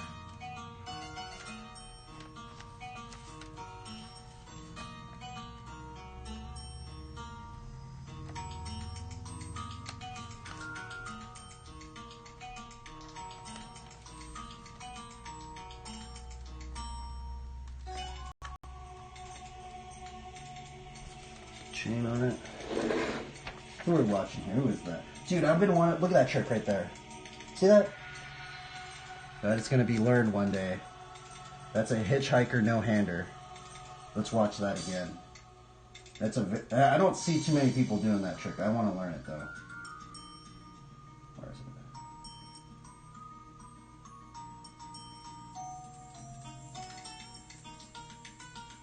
Right here. Is this it? Hey, where is it? Oh, here it is. Right here. Dude, that trick's cool. So what he's doing is he pushes his crank arm down, and he hooks his leg behind the pedal. Dude, that trick is amazing. Crazy, I've never seen anybody do that one in real life. That one really stood out to me.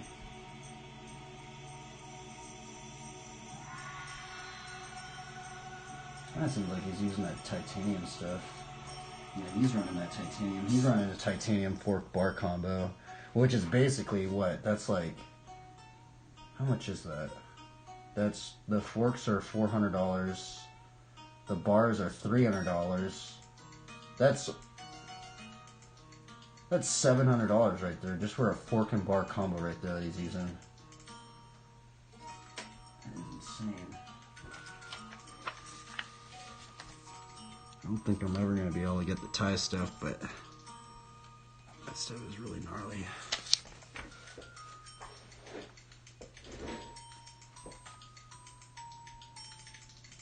Okay, what are we doing here?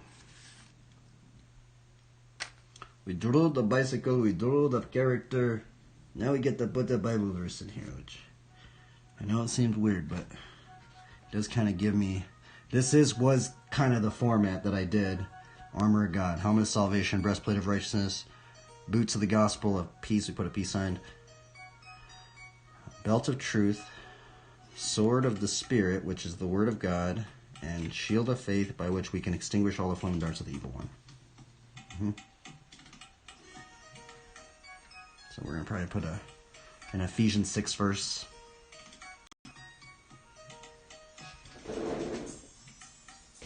Dude, Danny Hankerson was gnarly, bro. What's crazy about Danny Hankerson is this dude can ride like switch foot, regular foot, all sorts of foots.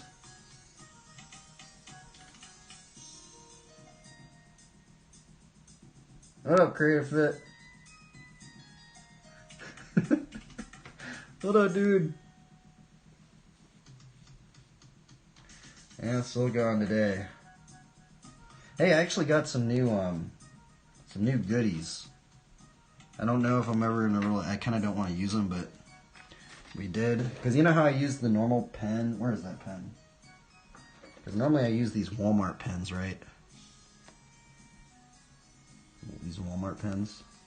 But I've been seeing all these artists on Instagram, and these gnarly artists, they use these microns, right? I've never really liked using these microns because I feel like, I don't know, they're kind of pricey, you know? I mean, I guess they're not that pricey, but it's like, you know, I like using very cheap materials, right? Because of, you know, but also I got this thing right here, which this is probably the most, probably the usefulest thing that I got.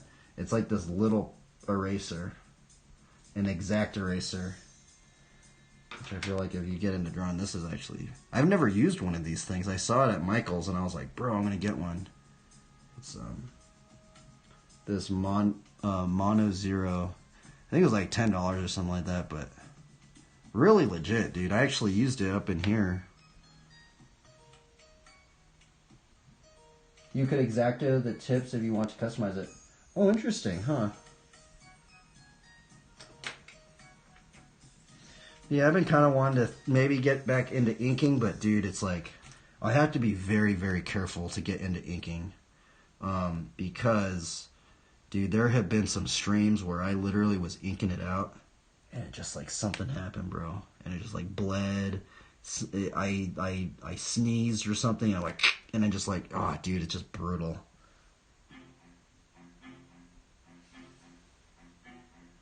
See, because like I did do this one, and I mean, I might go back into how I used to ink. So how I used to ink was like this, right?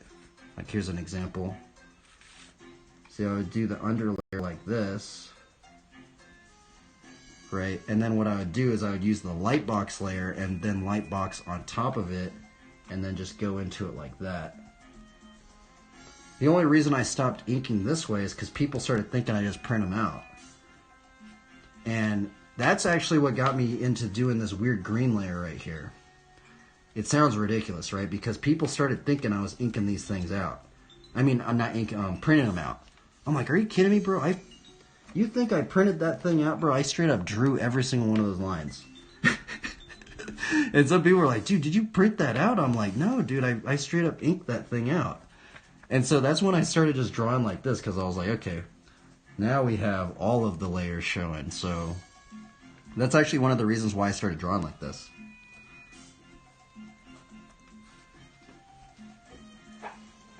I feel like I have a few ink projects half done. Yeah, ink's brutal, man. Ink is very, very gnarly. Actually, I have one of these Frazetta pieces as an inspiration that I kind of have at the bottom right here. Now, I didn't draw this. This is a print of one. It's a Frank Frazetta ink. This artist, Frank Frazetta, he did this in '75. But it's a Lord of the Rings piece. But man, look at that thing, dude. It is incredible. It looks so gnarly, dude. Like, and so I keep that as inspiration right there.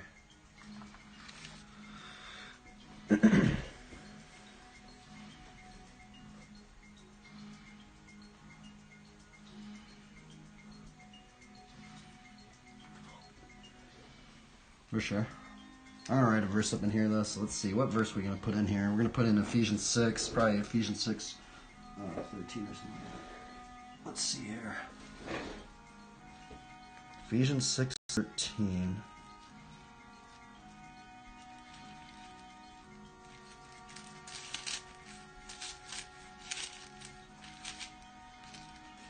Let's see what Bible verse we could put in here. See, that's the other thing, is I feel like, it sounds weird, but I feel like within like drawing like Christian stuff, it honestly keeps me on track. I honestly think I work faster doing the Christian stuff, because I go, okay, what am I going to draw today?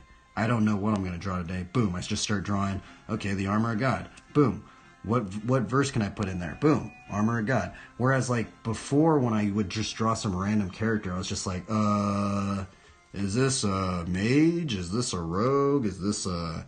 It's like, no, boom. Armor of God, bike, verse, you know, and I feel like it's like very like... It actually makes me work faster when I do stuff like this, because I'm just like, okay, at least I have a kind of like a end goal. Whereas like when I didn't draw the Christian stuff, I kind of would just be like all over the place. I'd be like, what am I even doing? I'm just going to make something look cool. I guess it looks cool. I guess we're just going to go with it. And I wouldn't even write anything in there because I didn't know what to write in there.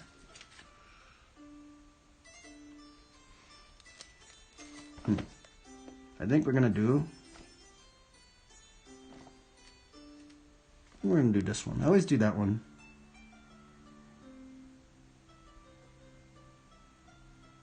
Maybe this one. Put on the whole armor of God that you may be able to stand against the schemes of the devil. I'm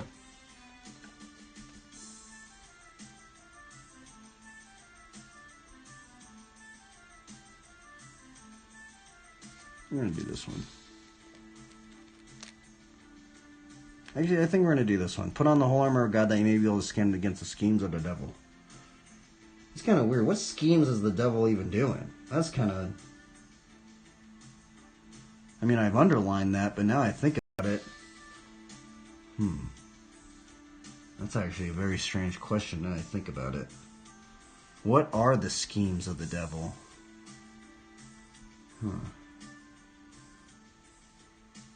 I think it'll... You know, I know one of the schemes of the devil. One of the schemes of the devil is to rip out the seed of faith. Yep. Because it's mentioned in the parable of the sower. The birds come by and pluck the seeds out of the ground. The devil does not want the word of God to grow in people's hearts. That is one of the major schemes of the devil.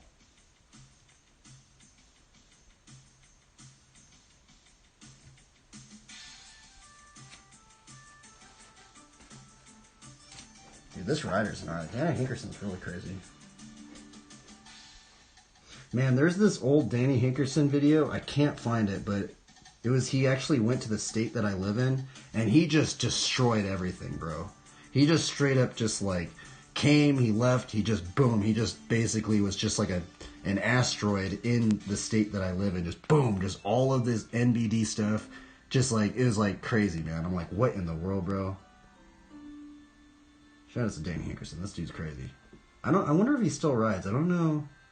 He should still ride. This dude was crazy, man. Like, maybe he got hurt or something.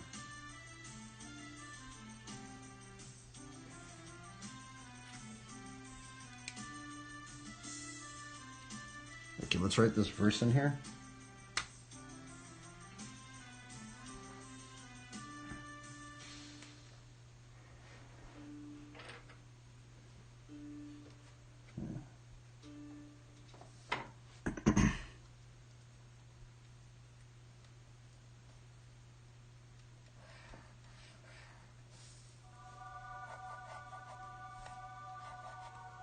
Oh, I kind of want to draw a raven, so...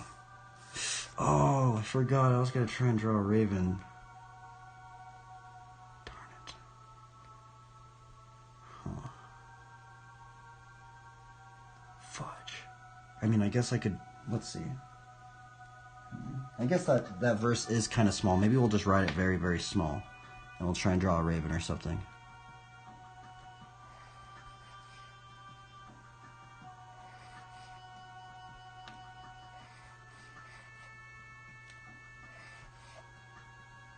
I think it should fit right there. Okay, for some reason, I like to write on an angle. For some reason, I just do. I don't know why, but...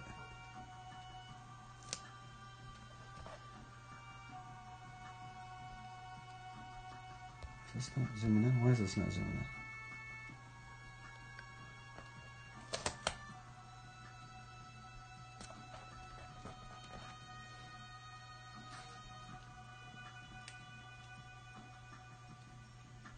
Dude, this dude does bar spins like it's nothing, bro. He just did a switch curve wall ride, right? I've never learned how to do a switch curve wall ride.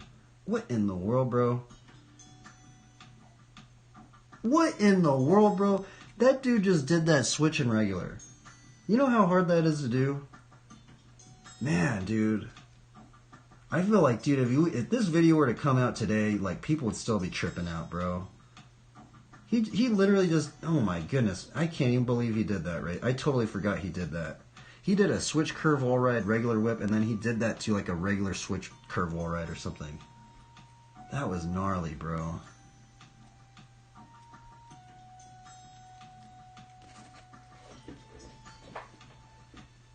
Anyway. What videos after this? Let's see here. We just been on a straight just Danny Hankerson just watch spree, I guess. This is a very, very old video, so we get to see how he got... How did this guy get that good? Right? This is the lore of Danny Hankerson right here.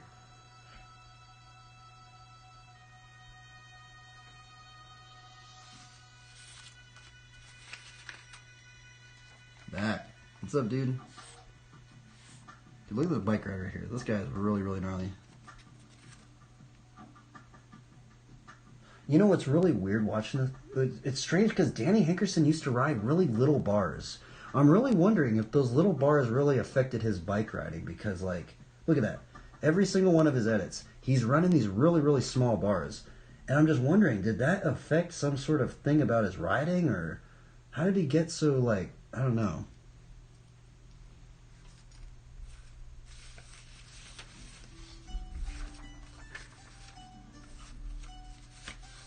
Have you been doing okay, man?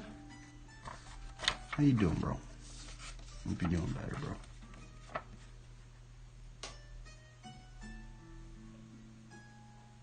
What am I doing? Put on the whole armor of God that may be able to stand against the schemes of the devil.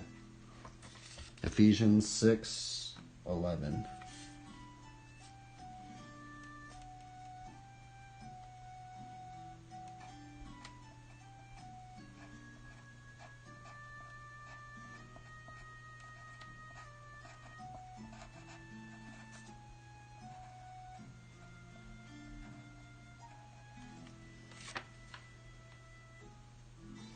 Just finished Taxes Part 1.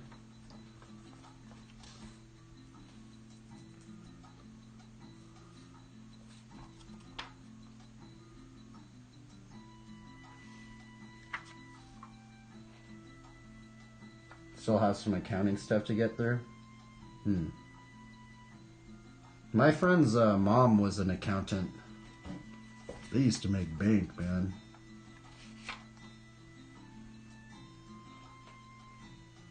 Put on the whole armor gun. Do you ever wonder if, like, wasn't Matthew in the Gospel a tax collector? I guess that's different than being an accountant. I need accountants in my life. I guess a tax collector is way different than being an accountant, right? But okay, what am I writing? Put on the whole armor gun. Okay, put on the whole armor gun.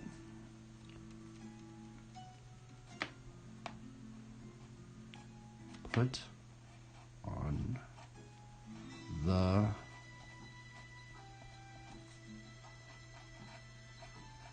whole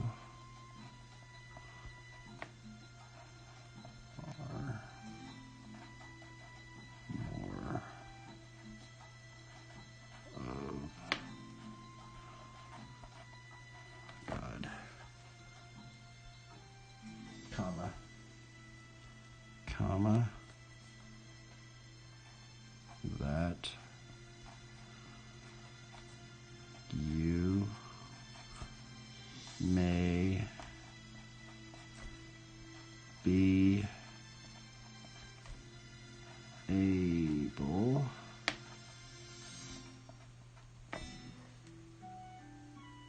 to stand against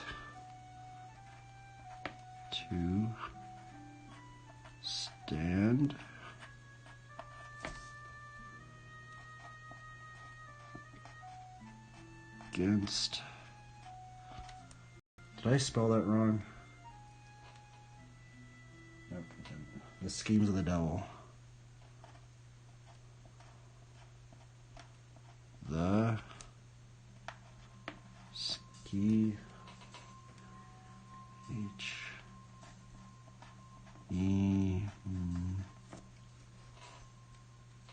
seems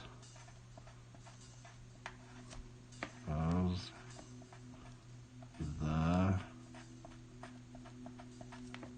devil.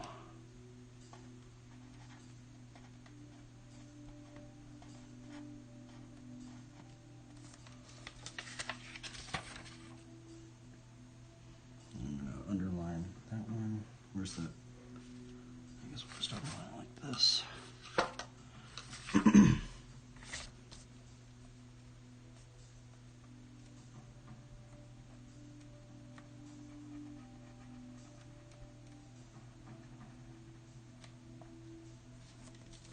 Hey, did you check out that James Brown guy? That artist? Does some really cool work. I follow him on Facebook and does some really, really cool artwork. It's cool because he's a believer too. Maybe I should learn some more stuff about him. Let me show you. He's a believer too. Oh, darn it, my phone's dead. I guess not.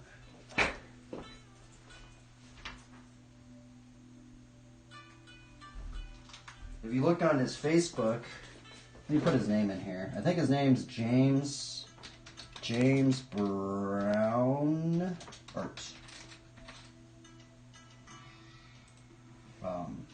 I think that's how you spell his name, but it's cool because I didn't actually know he used watercolor.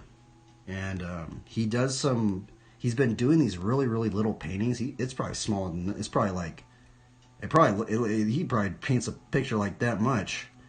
And it's crazy because like I didn't know he worked at that scale. I was like, oh, that's strange. He paints really, really, really, really small. But it's cool because he'll like put a Bible verse in some of his stuff and stuff like that.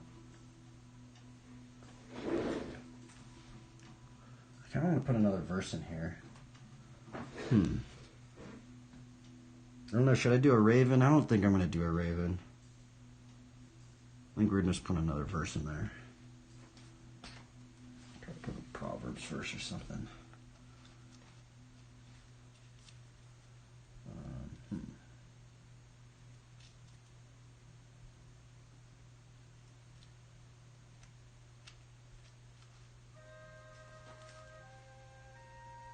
Yeah, the Ant-Man. Yeah. He draws like fairies and stuff too.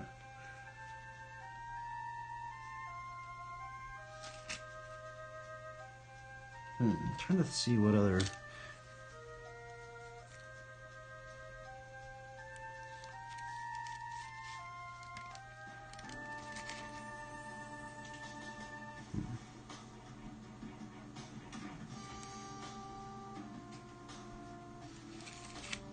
Oh, maybe this one might be good.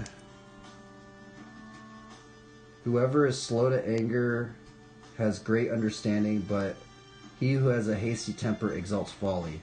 Dude, I think that's actually a good one. Because, you know, in Ephesians, this verse right here, it says, put on the whole armor of God that you may be able to stand against... Oh, no, I think I might not have enough room to write that one, actually. Darn. Maybe we'll do, for the anger of man does not produce the righteousness of God. Let's do that one, actually. Because there is this verse that says, be angry and do not sin. Don't let your sun go down on your anger, and don't give the devil a foothold. No way, dude. You met Justin Sweet, bro? That is hilarious, bro. I used to see that guy on this website I used to draw on called conceptart.org. That dude actually works for MTG, or has worked for MTG. Dude, Justin Sweet's done a lot of work. Holy moly. I think he even did stuff for Narnia. Yeah, dude, that dude's actually really, really nice. I know who that guy is.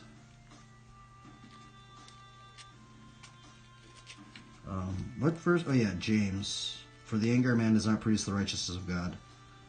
James. Let's see here. Where is James? Yeah, here we go. We'll do this one. I was going to do the other one, but this one's a little... I think we might be able to fit that one in there. Because the devil uses anger, everybody. Whoever's... I don't know who's listening to this. The devil uses your own anger against you. He uses your own emotions and whips people into a frenzied mob. In some weird degree. But he schemes it, right? It's weird. You can do a Bible study on it. I'm not making this stuff up. There's a verse that says, don't give the devil a foothold. And what is the foothold? It's anger. Anger is an emotion, right?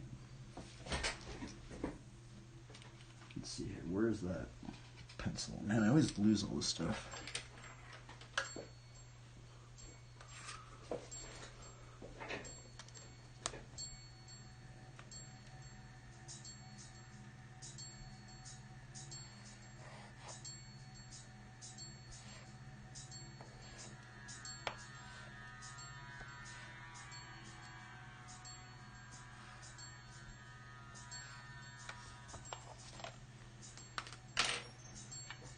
Push this to the side again.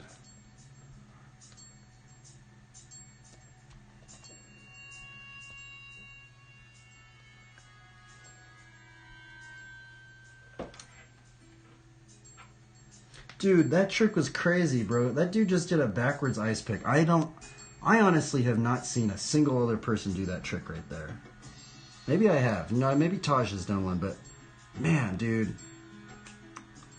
Backwards ice pick, bro, you never see that, dude. With metal pegs, by the way. Why do you not see that trick anymore? That's so weird. Bro, if anybody is listening, dude, I want to see that trick. Like, I want to see someone do like a bar spin backwards ice pick grind, like 10 feet on a 10-foot quarter or something like that. That'd be cool. Like, how crazy would it be doing like alley-oop, bar, backwards ice pick for like 10 feet and then into another like bar into like a 10-foot quarter. Dude, that would be such a cool clip.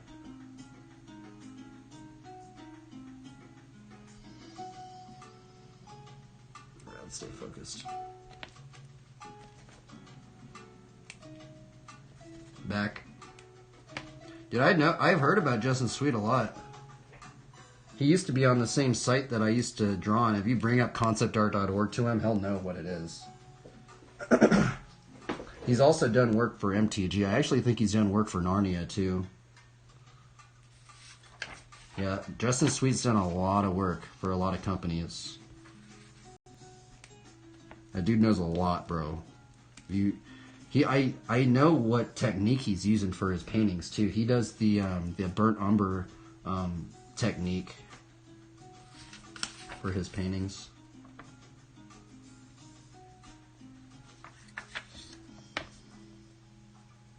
James 1:20.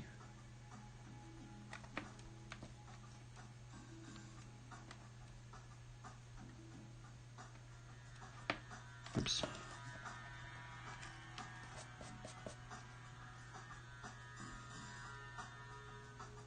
Yep, sounds like it. Yeah, Justin Sweet's a gnarly dude. I'm wondering what he's doing. I don't know what he's up to. I never talked to him personally, but if you brought up conceptart.org to him, he'll know what it is. Because I used to see him on that site a long, long time ago.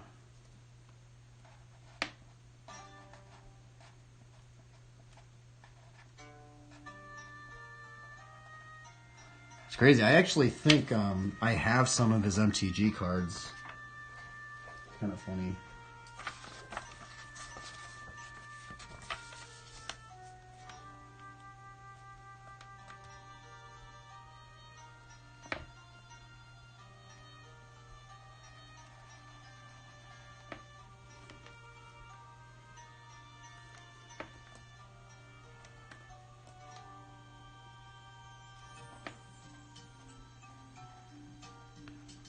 For the anger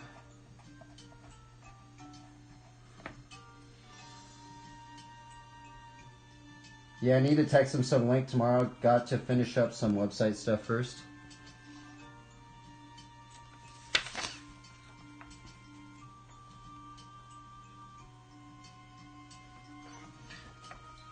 I literally think I have some of his work actually saved on my computer. I'm actually curious. Let's see if I do. I literally think I have. Let me see. Let me go to my files. I'm pretty sure. Let's see here. Reference. Let's see here. Maybe I don't. Let's see, Justin. No, where is it? I have it somewhere. I don't know where it is, but it's somewhere within the sea of all the stuff I have saved. Might be traditional.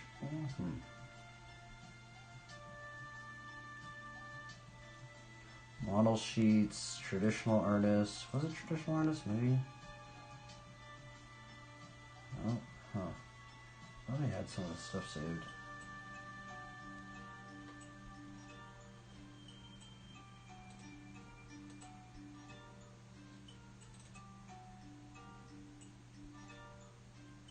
Would love to connect to you if he lets me stay in his inner circle. Does he have an inner circle?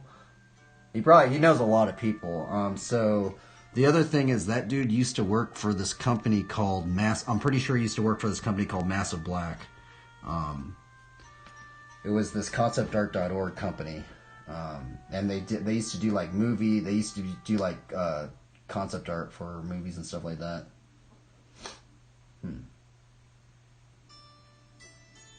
Let's see here. I don't know where it is, but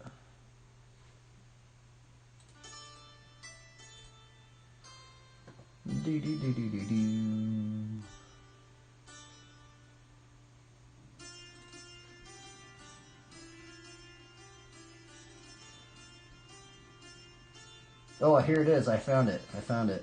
I have some. Dude, he did work for Narnia. Oh my goodness. Let's see here. Let me put this image slideshow up. I'm gonna actually put. I've actually been messing around with this. Let me edit this. Properties. Oh, dude, I think it. Now, take this with a grain of salt. I've heard some people took their lives because it basically took everything. I think. Maybe not everything, but a lot of people had to go to traditional art. And they're kind of like, I don't know, man. It's weird, dude. It's really, really weird. Let's see here. I have to go. There's only a couple of these pictures. Oh, let me just put it up in here, actually. Discard. I'll just do it like this. I'll just do display capture. Oh, no, that's not the one. No? Oh, wait. I have to take this off.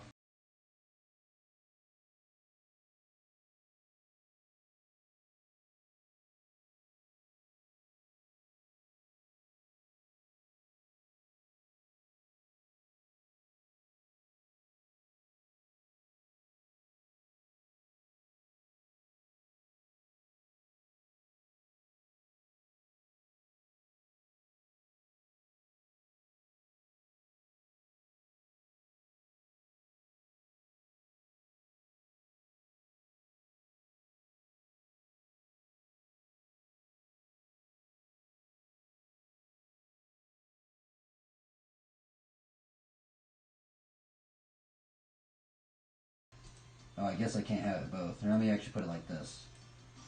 There we go. I think it might work now. But see, he does the burnt umber layer. See, that's how he works, actually. He does he basically does the plein air burnt umber layer. I know how he works. That's the thing. He does the Frazetta technique. He's basically doing the Frazetta technique, but he's doing it digitally.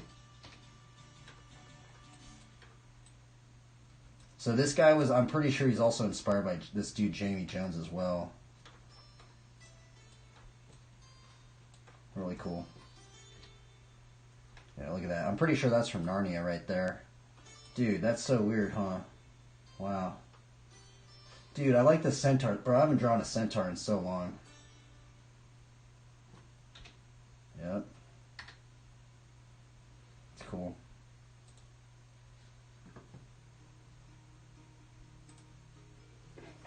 Interesting.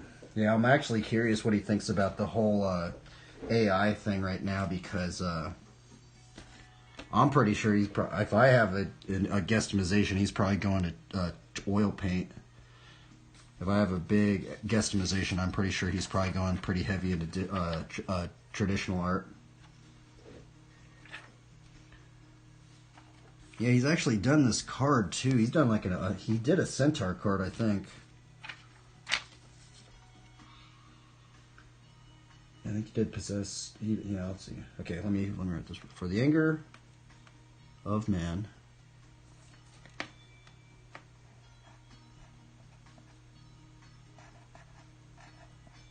Yeah, the AI stuff has been brutal, dude, on everybody.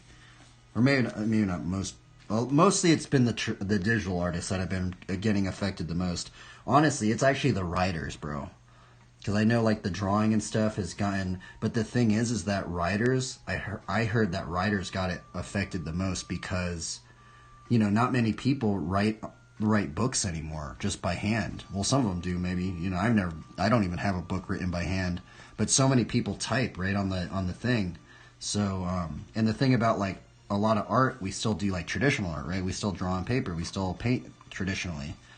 And there's kind of like that one copy, right? And another thing is I've been seeing a lot of the artists, they're getting into streaming because it gives this human element. And does not.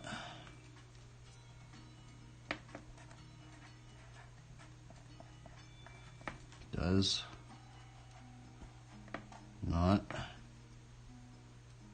produce the righteousness of God.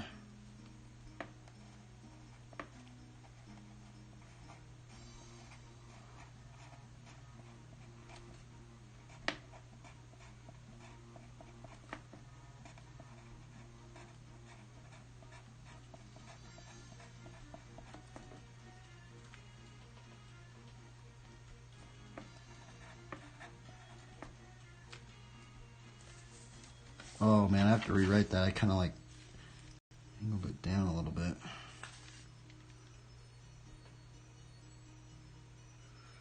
Oh wow, Planary, yeah. Yeah, he's probably studied this one dude. His name, what was his name? Glenn, or no, not Glenn Philpott. It's there's this really old dude. I forgot his name. Darn. Really gnarly plein air painter. Richard Scamid. Here, check out this dude. I'm gonna have to just type his name in. Richard Scamid. I think that's how you spell it. So that dude right there is like, you bring up that dude to any plein air painter, and they probably know that dude because I think he wrote this entire book on plein air painting. It was some really, really old dude, bro. I actually think he died. I don't even think he's still alive. I don't know if he's still alive anymore. But that dude, man, some really, really old dude, just a master painter, bro. And what's really cool is he has like the style, which actually I think, dude, it's actually kind of funny because when I actually observe Justin Sweet's work, it actually seems like he was kind of influenced by that guy right there, Richard Scamid.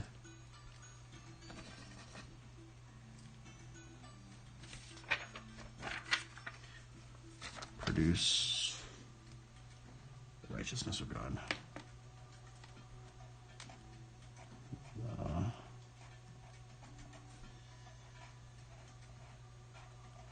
Right. Cheat us. This. Got to get going. For sure, man. Dude, thanks for stopping by, bro. Hope you have a good one, man. Keep trying your best, bro.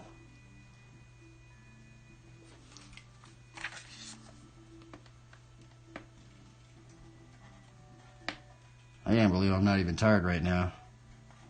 I wrote a lot today.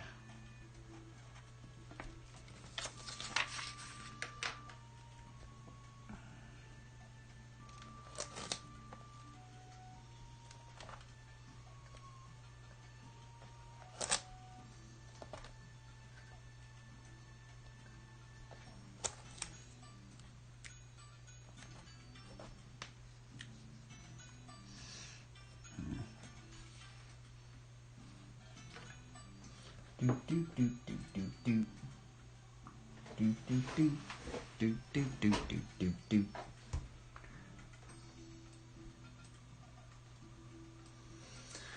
Ay, ay, ay, ay, ay, ay, ay, ay, ay, ay, ay. I guess we'll try and put some pupils in here. I might just redraw this portrait a bit. I don't know, maybe.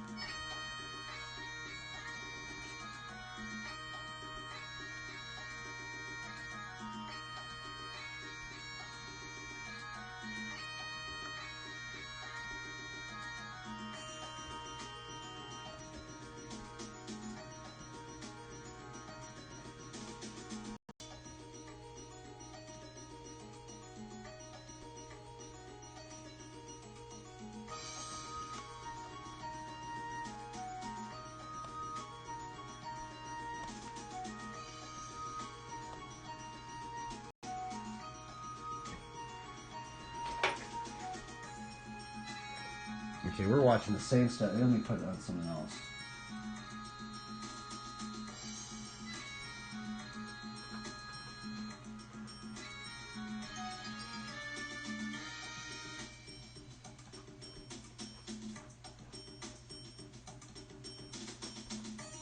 It's a Nike video.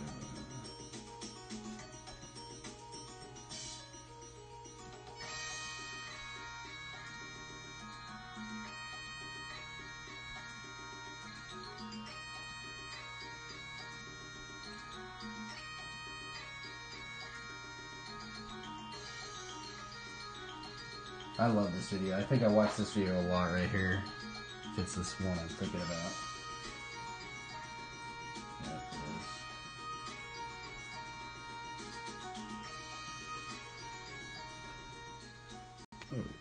This is like some Scottish music or something.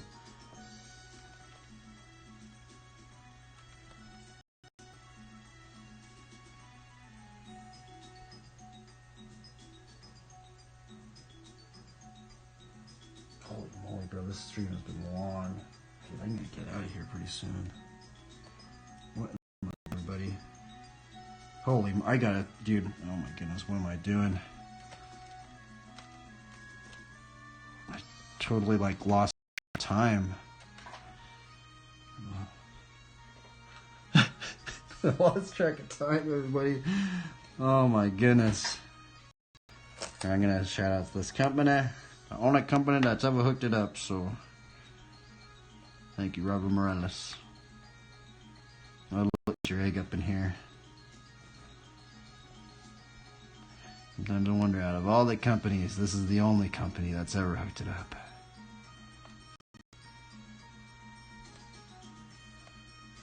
Wait, what is that? Huh.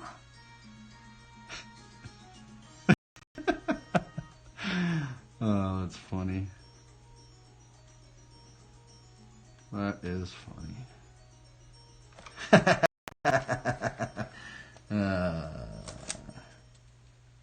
Bro, why did this drawing take so long? Oh my goodness, I should have been done hours ago.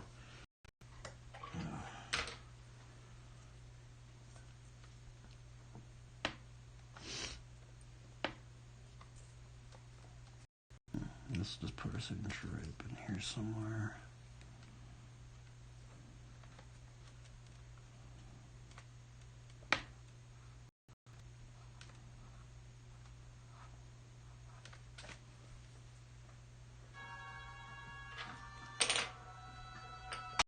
Oops, sorry.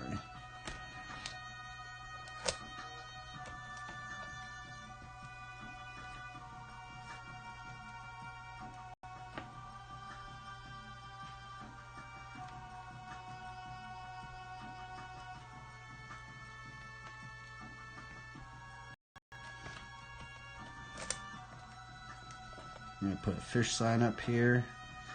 Maybe put a little animal up there or something. Little animal. Dude, this is brutal. This day was gnarly.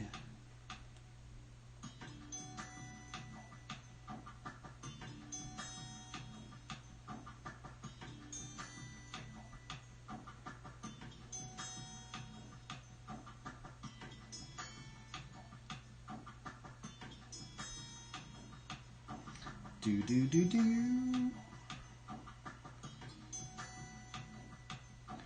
Do do do do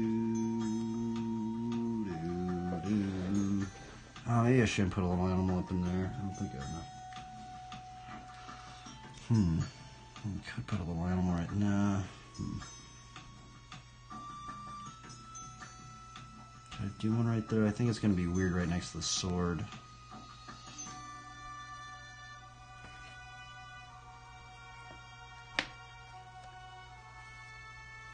I guess we'll just put the fish symbol up here because we're supposed to be fishers of men, everybody.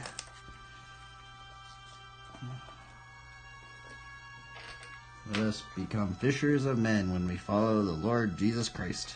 Actually, look at it. Sometimes I gotta make sure I'm. Oh, yeah, I remember. Sometimes I get confused at which way I should be doing it.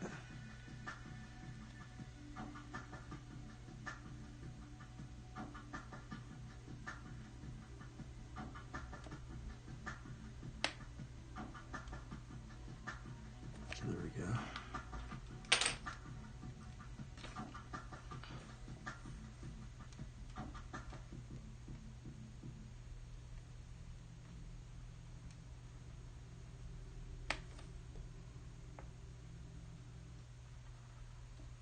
There we go.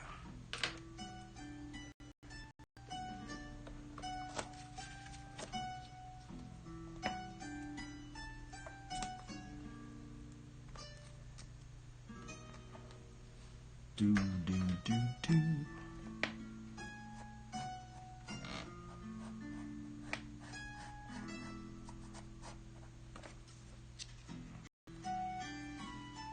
Alright, we're calling it a day, everybody. Oh my goodness, I just dropped that pencil. This day has been brutal. Brutality.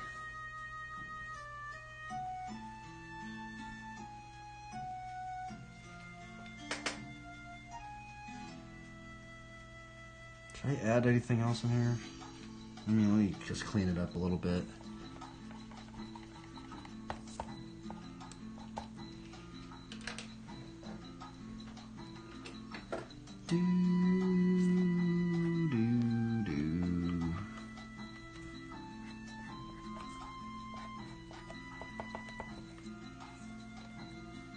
Alright, let me just put it on the thing, the wood thing, and we're going to call it a day.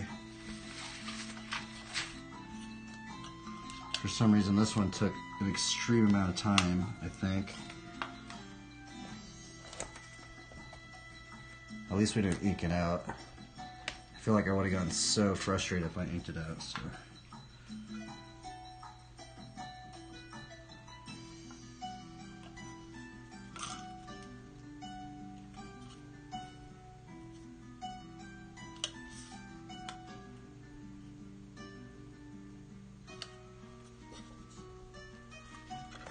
Okay, let me push this out one more degree. Alright, Devin. I've never even seen this video.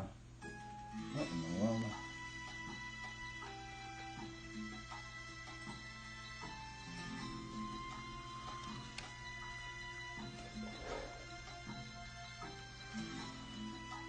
Another day, another victory for the OG, the Lord of Lords and the King of Kings, my Lord and Savior, the Lord Jesus Christ.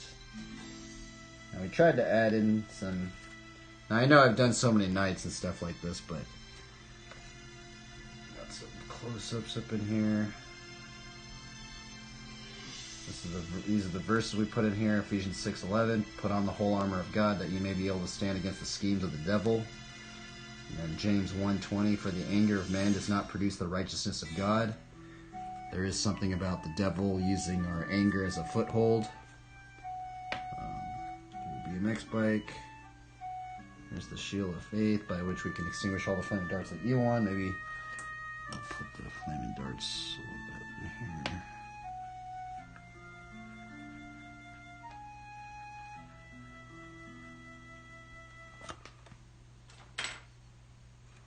We got the sword of the Spirit, which is the Word of God.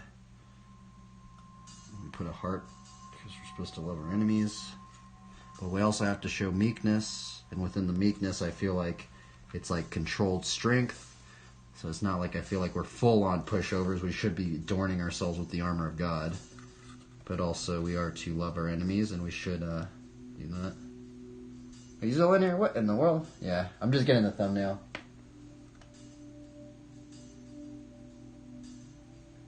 There we go, everybody. Have a good one, Creative Fit. Thanks for stopping by, man. Keep enduring, bro. Don't give up. You got this. You got what life throws at you.